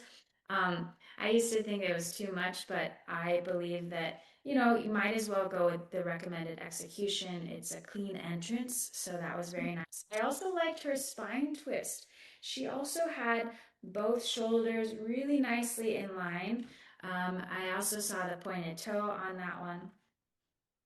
For standing bow pulling pose, just like in our beginners class, we say, if you fall out, get right back in. So it was really nice to see, Paulina, that when you got back in, and mentally, I think sometimes it's hard and you just locked right back in. That was very nice to see. You get back into that posture and then you held it. For some people that are new to this format, there's lots of different rules. And so one of the rules is you must hold in stillness for 5 seconds. So if you're watching at home, you can count in your head or what, but each athlete is performing their posture and holding it in stillness for 5 seconds, which makes it more difficult. If you wiggle, the clock starts over again. So yeah, she did great. Another interesting, if you're new to this competition, is that you have to perform one posture from each category.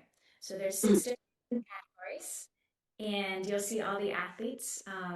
There's a back bend, there's a traction posture, there's a twist, there's a lift, an inversion, and a forward compression. So basically, we are, working on well-rounded routines and well-rounded yogis. So you're not just doing, your favorite, but you have to perform from each category. So that's an interesting thing if you're new to the competition, which some of you are that are watching and tuning in. Some of you probably have been watching this for years and years. But anyway, we'll see if the judges are ready for our next. Next, we have Jacqueline, and the judges are ready. So we'll spotlight Jacqueline, and there she is. And we'll yep, perfect. She's off mute. I think, Jacqueline, can you move so that your mat is completely in the frame? Move your mat or move the camera. Either or. That's better. All right, Jacqueline. Good. Yes, go ahead. Good. Begin, please.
All right, thank you, Jacqueline. Very nice routine. We saw a lot of postures that you do in your 26 and 2 class. It was very nice to see the triangle, actually, I think was my favorite one. Triangle, I said it a little bit earlier, but it is like a master posture. You're using your whole body with the twisting and the lunge and the tractioning of your spine. You saw she really looked pretty clean to me with the elbow, maybe the fingertips between, big and second toe. Chin shoulder was nice. It just was like a very fluid, very solid routine, Jacqueline. Thank you. Yeah. The lifting lotus, yeah, we're working on with fingertips, but yeah, so something else that I always think about when I do routines and when I'm on stage is there was almost like there was a sense of ease that I felt with you, Jacqueline. I always try to make it look really easy, whatever you're doing, because if it has this sense of ease, like in your posture and in your routine, it the judges might score your execution higher because it doesn't seem difficult. You're like, if you have like making faces and stuff. So that's something that I always try, and I like almost choreograph when I'm gonna smile and not like cheesy, but just like having this ease and just like enjoyment of your routine is always nice to watch too. Let me see if the judges are ready for our next. So our next person will be Tiffany Parker from Indiana, which I also know Tiffany.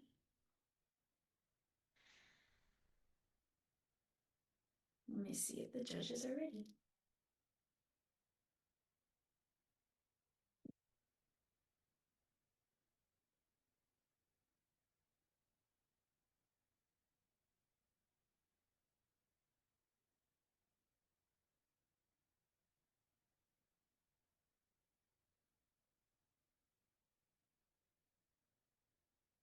All right, so they are not quite ready yet. Oh, just kidding. They are ready. So Can you move your mat a little bit? Your camera is too close, probably won't see your body part. Like the mat is not in the middle. Yeah, something's changed when we did mat check. So we'll work on it real quick. Zoom out a little bit, probably. Can you spotlight us so we can see? It's on spotlight right now. On Marcia.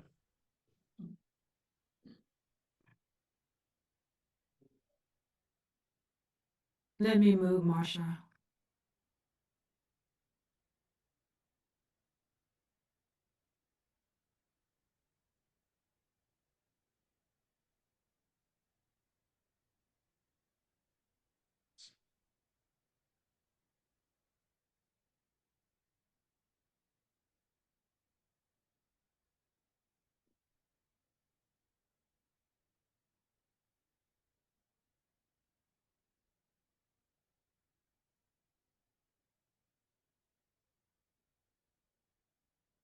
No, it's something happened.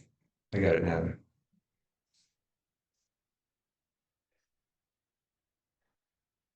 Okay. Okay. Your arms up. Okay. Okay. Now you have to tilt your camera a little bit. Yeah.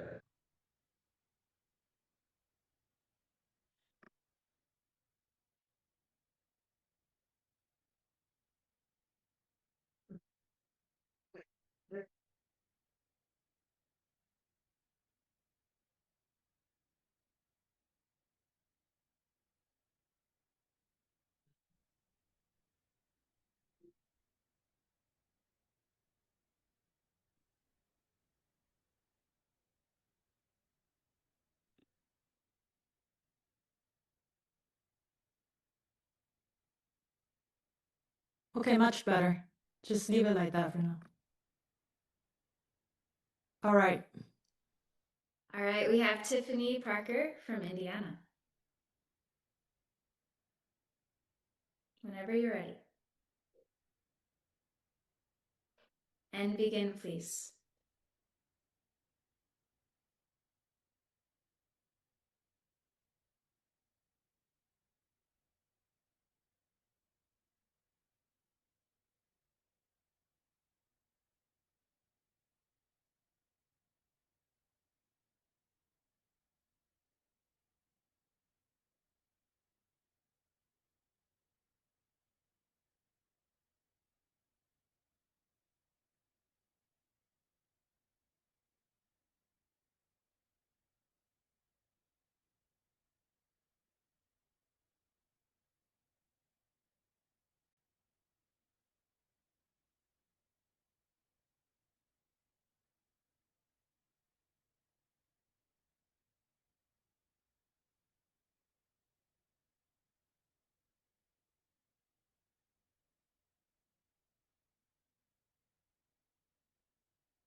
Thank you, Tiffany. Very nice routine. It was lovely to see, just like very clean. So I liked her rabbit. It was nice. So rabbit is a compression posture. Um, and you have to really round in, and she really got high, and then you lift your hips. So you really want to round your, tuck your chin in a ton, put your forehead as close or as high on your thighs as possible. That was really beautiful. And then she lifted her hips right up. So it's in your 26 and 2 class, it's your biggest compression posture you do. That was really nice. Her inversion was a headstand. That was nice to see. And in a headstand, you pike your legs straight up together and you hold, and then you lower it down. I've said it in some of the other athletes, but just that the exit and the entrance and how you do that is important too. And so she lowered down nicely. She did a spine twist as her twist category.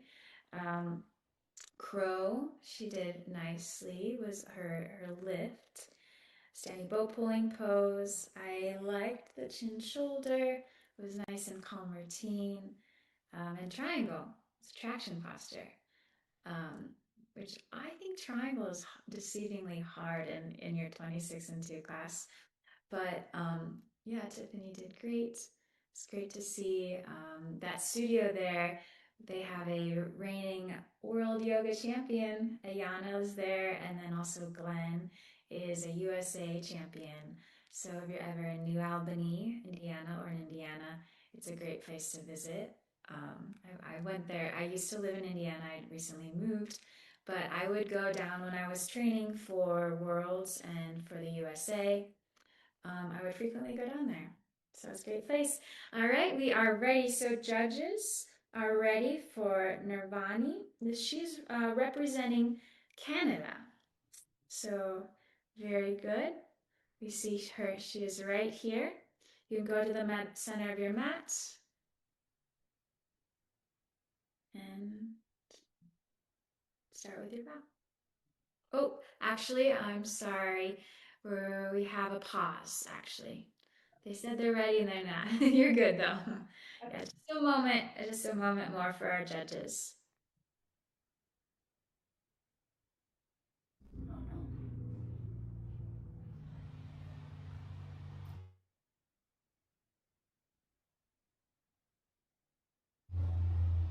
Nirvani, what's on your arms? What's on your arms? Oh, these are wristbands. Your what? Wristbands. Okay, you can't wear those. I'm actually at an event this weekend, and these are needed. Oh, wristbands. Like for an event. Okay, I thought. Never mind. I thought. Forget it. You can leave them on. Okay.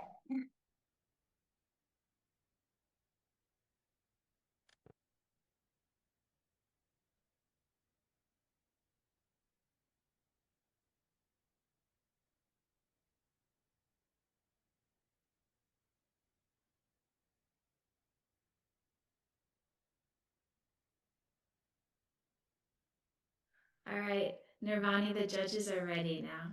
You can start with a bow.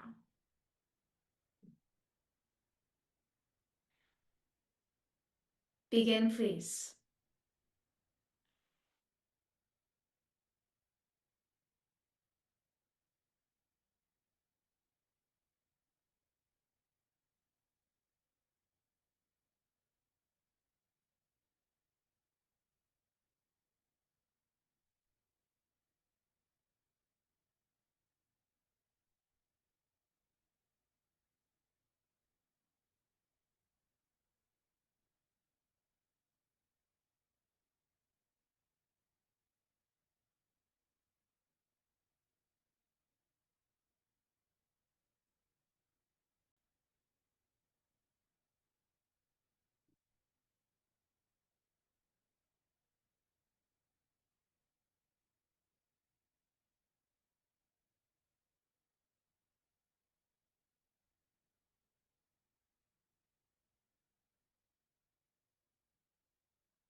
All right, thank you, Nirvani.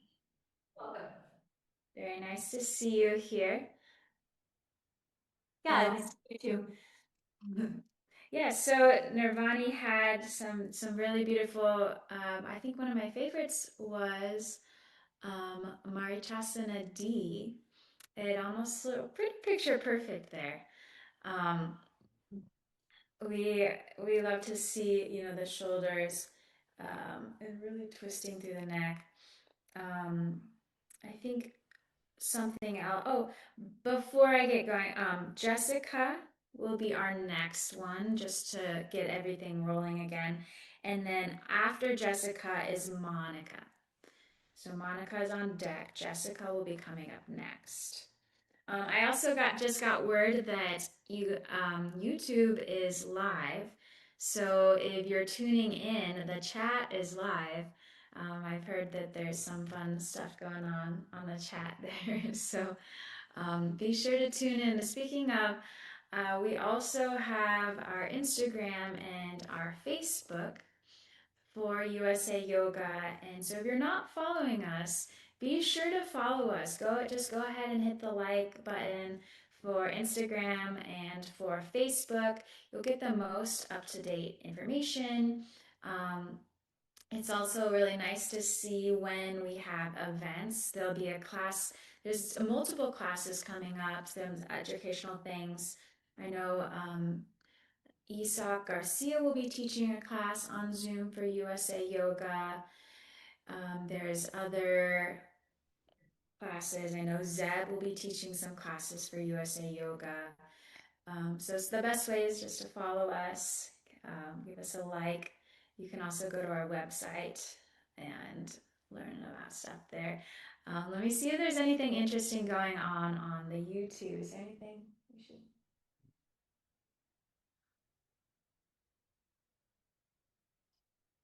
I see some chats from Vaughn Jensen and Joe Elliott. So I know Joe Elliott from Florida with Suzanne. They always have a crew. Vaughn Jensen is also another competitor. And it looks like the judges are ready. And I see Jessica there. Speaking of Florida, great to see you. All right, we're ready whenever you are, Jessica. Go with your bow. Begin, please.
Thank you, Jessica.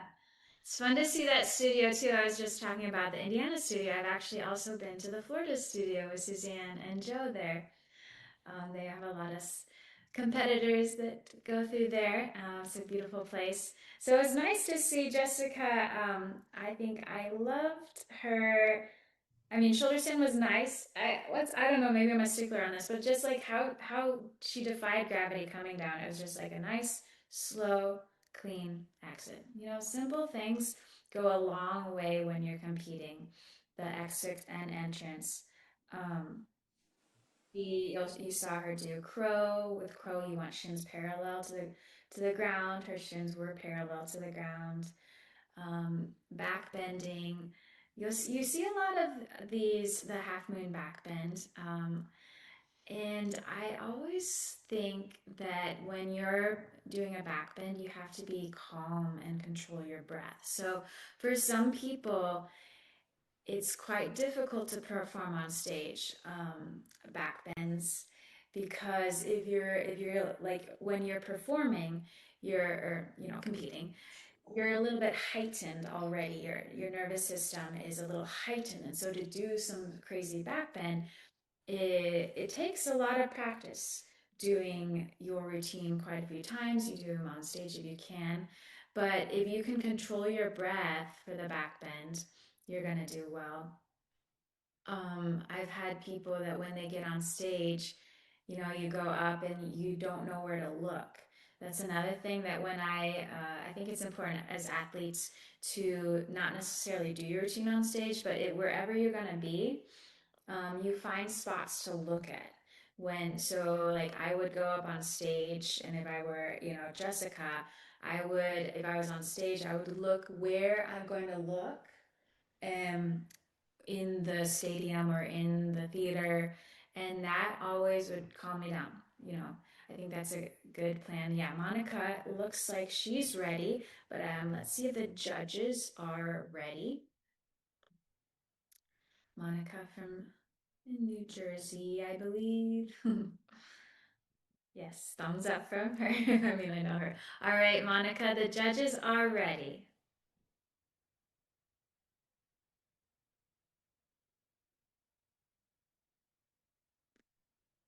Yes, unmute yourself. Very good, very good. All right, whenever you're ready.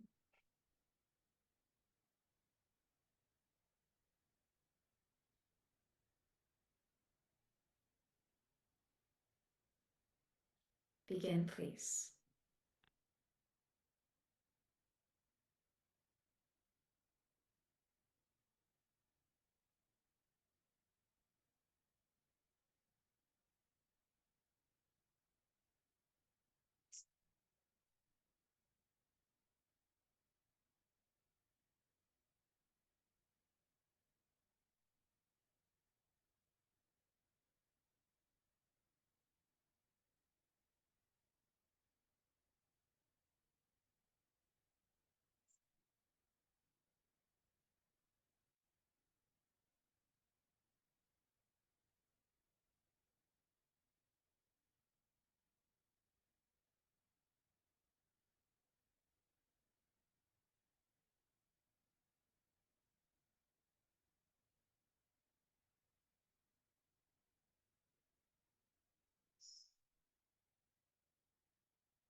Thank you, Monica from New Jersey.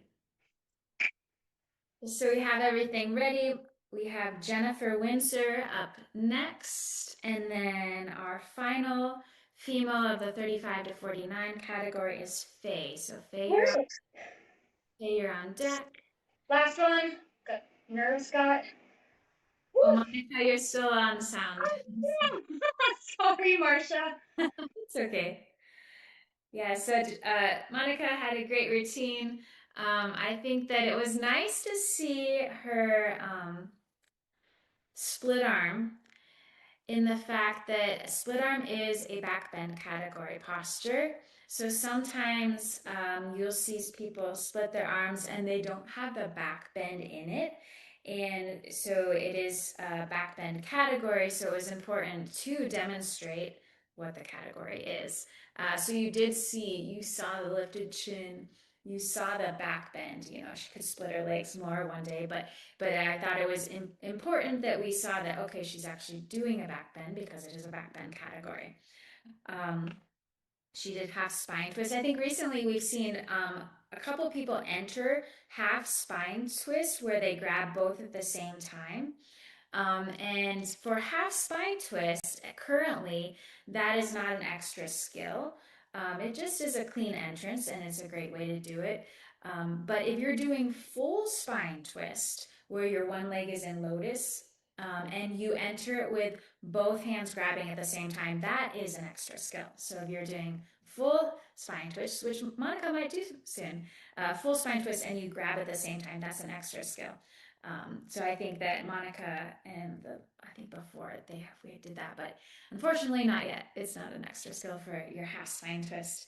I think her lotus peacock was very nice. I think that's a pretty posture on her headstand lotus. She has a lot of lotus legs, so I really think she could probably do a half spine twist or a full spine twist. Yeah, so another interesting thing about, while we're waiting on the judges, another interesting thing about putting a routine together is that you have to have each character. Oh, perfect. Well, I'll get back to that because the judges are ready for Jennifer. Jennifer from Florida. Let's get her spotlight. All right, we see her spotlight. She's in the center of her mat. Whenever you're ready, Jennifer, judges are ready.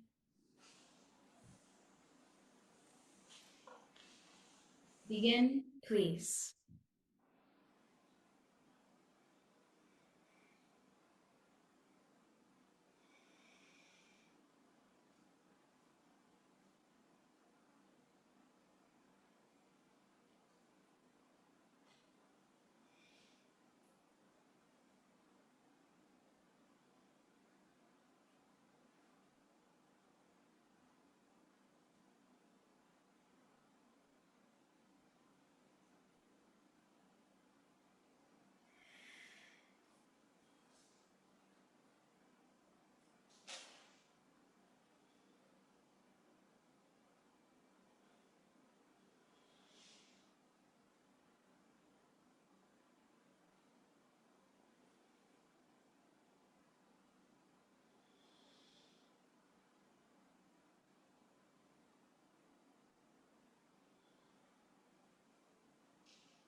Jenny, representing the sunny state of Florida.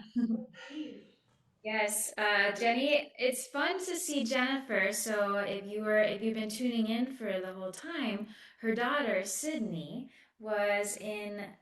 she was the very first, I think the very first competitor. So mother-daughter team is always fun. So if you have your kids or your parents, I don't know, whatever age you are, um, you can compete together. So that's a really fun thing to share with your family. There's a lot of the child category around the children's category. There's not many of them. So I think it's interesting when we went to Malaysia for Worlds this year. Um, it's interesting in certain countries. It's very popular. Yoga is very popular. So in the USA, I feel like sometimes we put our kids in basketball or sports or things like that, but just remember also you can put them in yoga. So when I was oh yeah, Faye is here. I see Faye. It looks set up. Let me see if judges are not ready yet. But yeah, so I think yoga is a great thing for all ages. It was fun to see a lot of young Indian kids. They were crazy good at Worlds. But the judges are ready now for Faye. So Faye is right now before, and then Keiko will be up after Faye. All right, Faye? Ready whenever you are. Begin, please.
All right, thank you, Faye from California.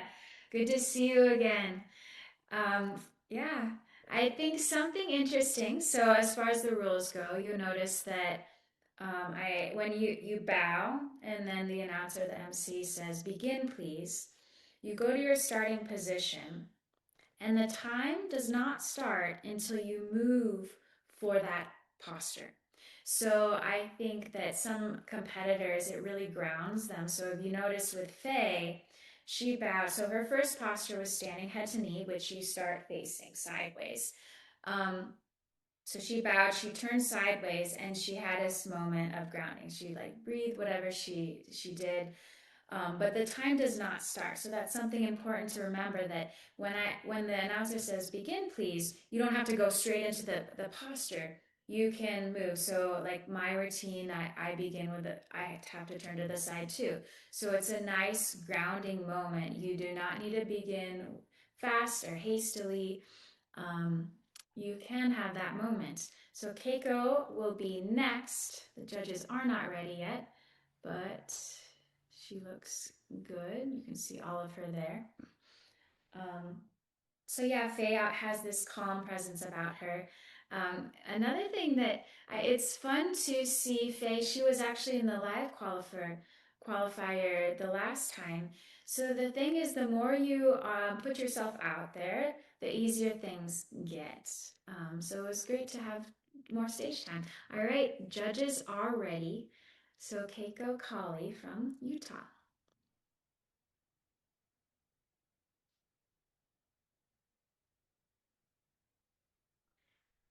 Begin, please.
Thank you, Keiko. Okay, so we are now in the age category 18 to 34 females. After Keiko, we have Michelle, and then after Michelle is our final competitor, Briana. So make sure you guys are getting set up. Keiko did, I think it's our first dancer that we've seen. So dancer is a backbend. It's an 8 in difficulty. It was nice that she had a good grip on her ankle. Standing head to knee is compression posture. I think I talked to Tim earlier, if you've been watching the webinar, but the exit for me, you saw Keiko, I know she can do it better, but the exit is one of the hardest parts. You're on one leg, you're rounded, you're compressed, and you have to lift your head, straighten your arms, bend your knee, leg down. I feel like standing head to knee should be a higher in difficulty. It's just quite a difficult one.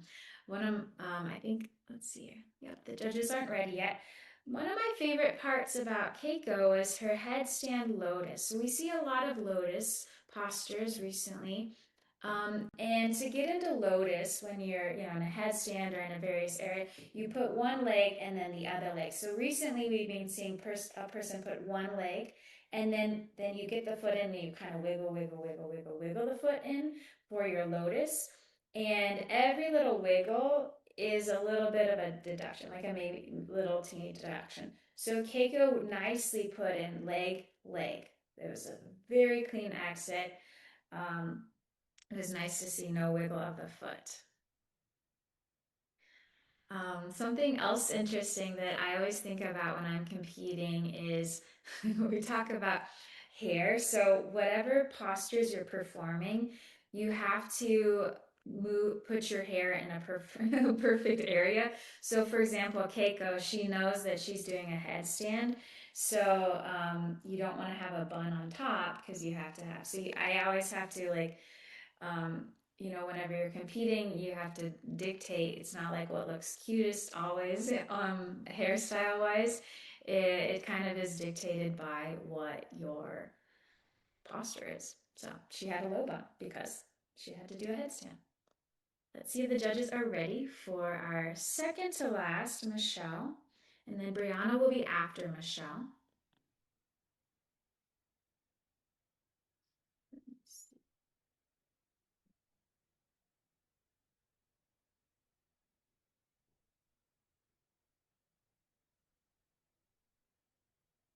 We're still waiting on the judges. Something else, let's see. Something else that's always interesting as far as like hair and those things goes is what you wear. You want to be comfortable in what you're wearing. You have to follow the rules of USA Yoga, but I think that color is important. A little pop of color is nice. If you're black on black, but you just have to feel comfortable. So I always would practice in my leotard. When you feel good, you look good, you do good.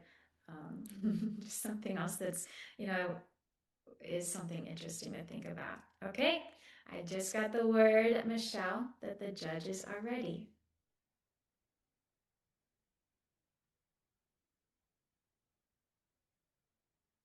Begin, please.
All right, thank you, Michelle from New Jersey, another person from New Jersey. Great to see you.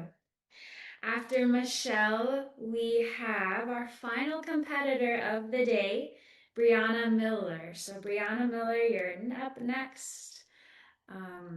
Yeah, Michelle, it was great to see.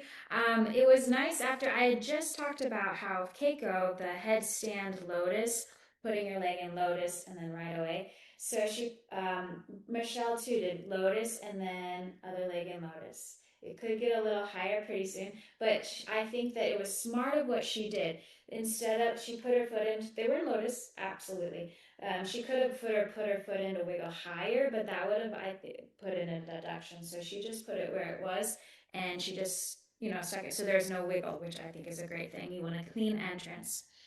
We saw goodbye, which is a 9-point difficulty posture. So we saw her do peacock folding, unfolding. So kind of like if you were watching earlier, Carrie did, a lot of times you'll see the legs out, the fold, and then they come into lotus. This is the scoreable moment.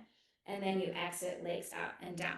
But just like Carrie did earlier in the other women's division, is she started in lotus. So Michelle started lotus, and then the scoreable moment is legs out. So you might see Michelle might have a deduction. So the scoreable moment you have to hold for 5 seconds, and then she came back into for lotus. You saw Mari tossing a D again as her spine twist. I think that's a fun spine twist to do. And then tortoise. Tortoise is her compression posture that she performs, the highest compression posture that there is. And split arm. Yeah, it was a great routine. So our next qualifier, let's see. Well, let me see if, first of all, if Briana Miller, our final competitor of the day, to finish off. Judges aren't ready yet, but we have 2 more qualifiers. So if you're watching and just getting all inspired, you can still compete.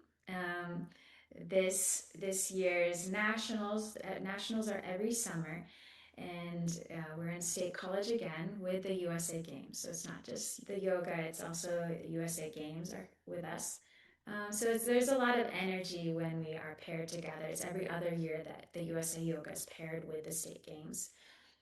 So there's 2 more qualifiers. May 2nd is actually also another virtual, as well as live. So if you are itching to join us, there's that. And then if you're just tuning in, you wouldn't have heard, but if you've been on here, sorry about the repeating, but Tim and Sarah are hosting the final qualifier,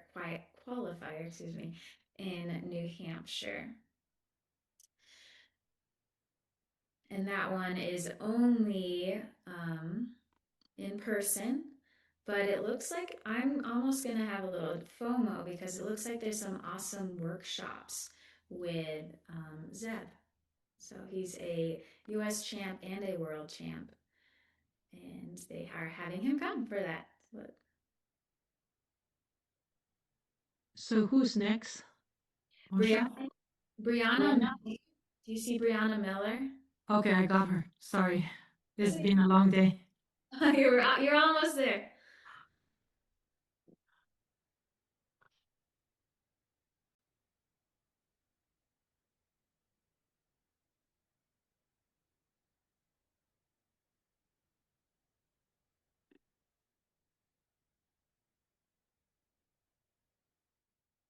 All right, the judges are ready. Briana Miller.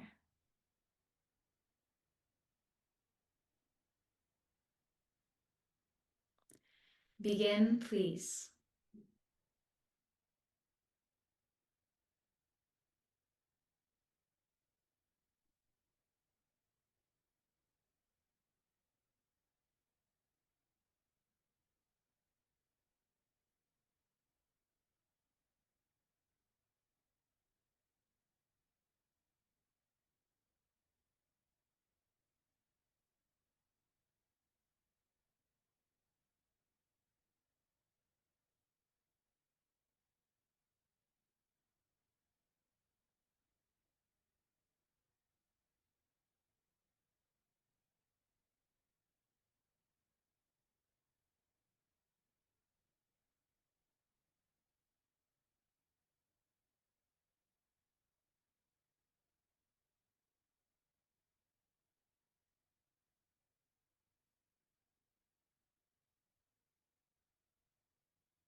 Thank you, Briana Miller from Texas.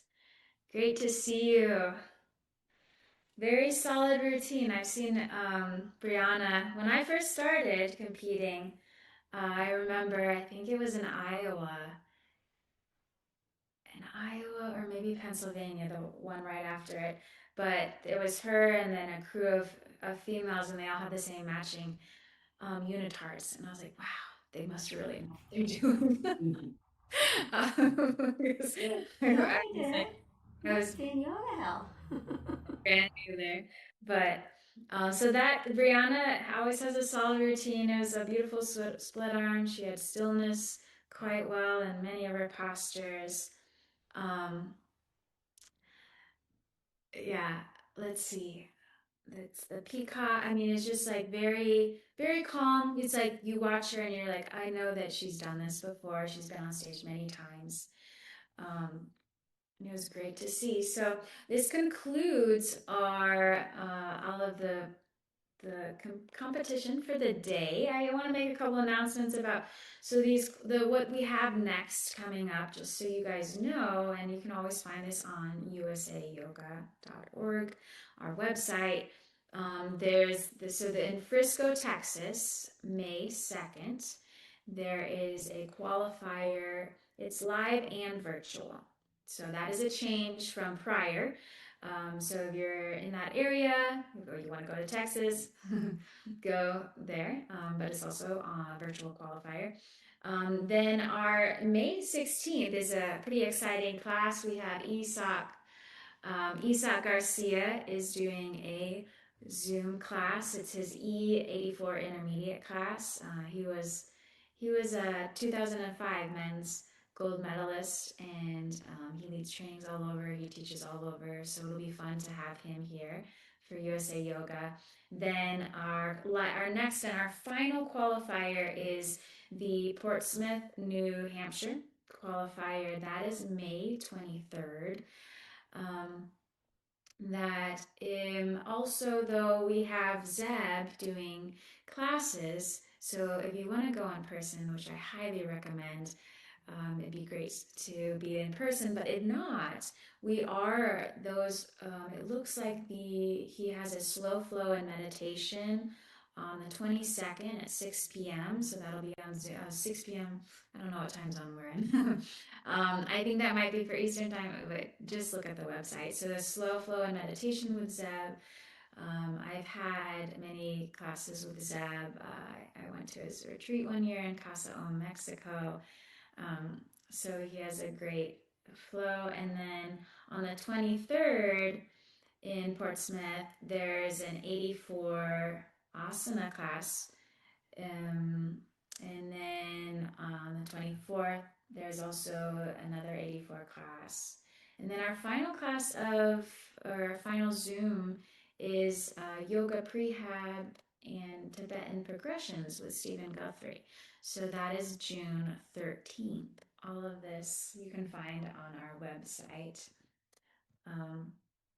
Let me see if we have any final announcements to give you guys. As always, follow us on our YouTube. I see some of you chatting on the YouTube. It was live today. It was really fun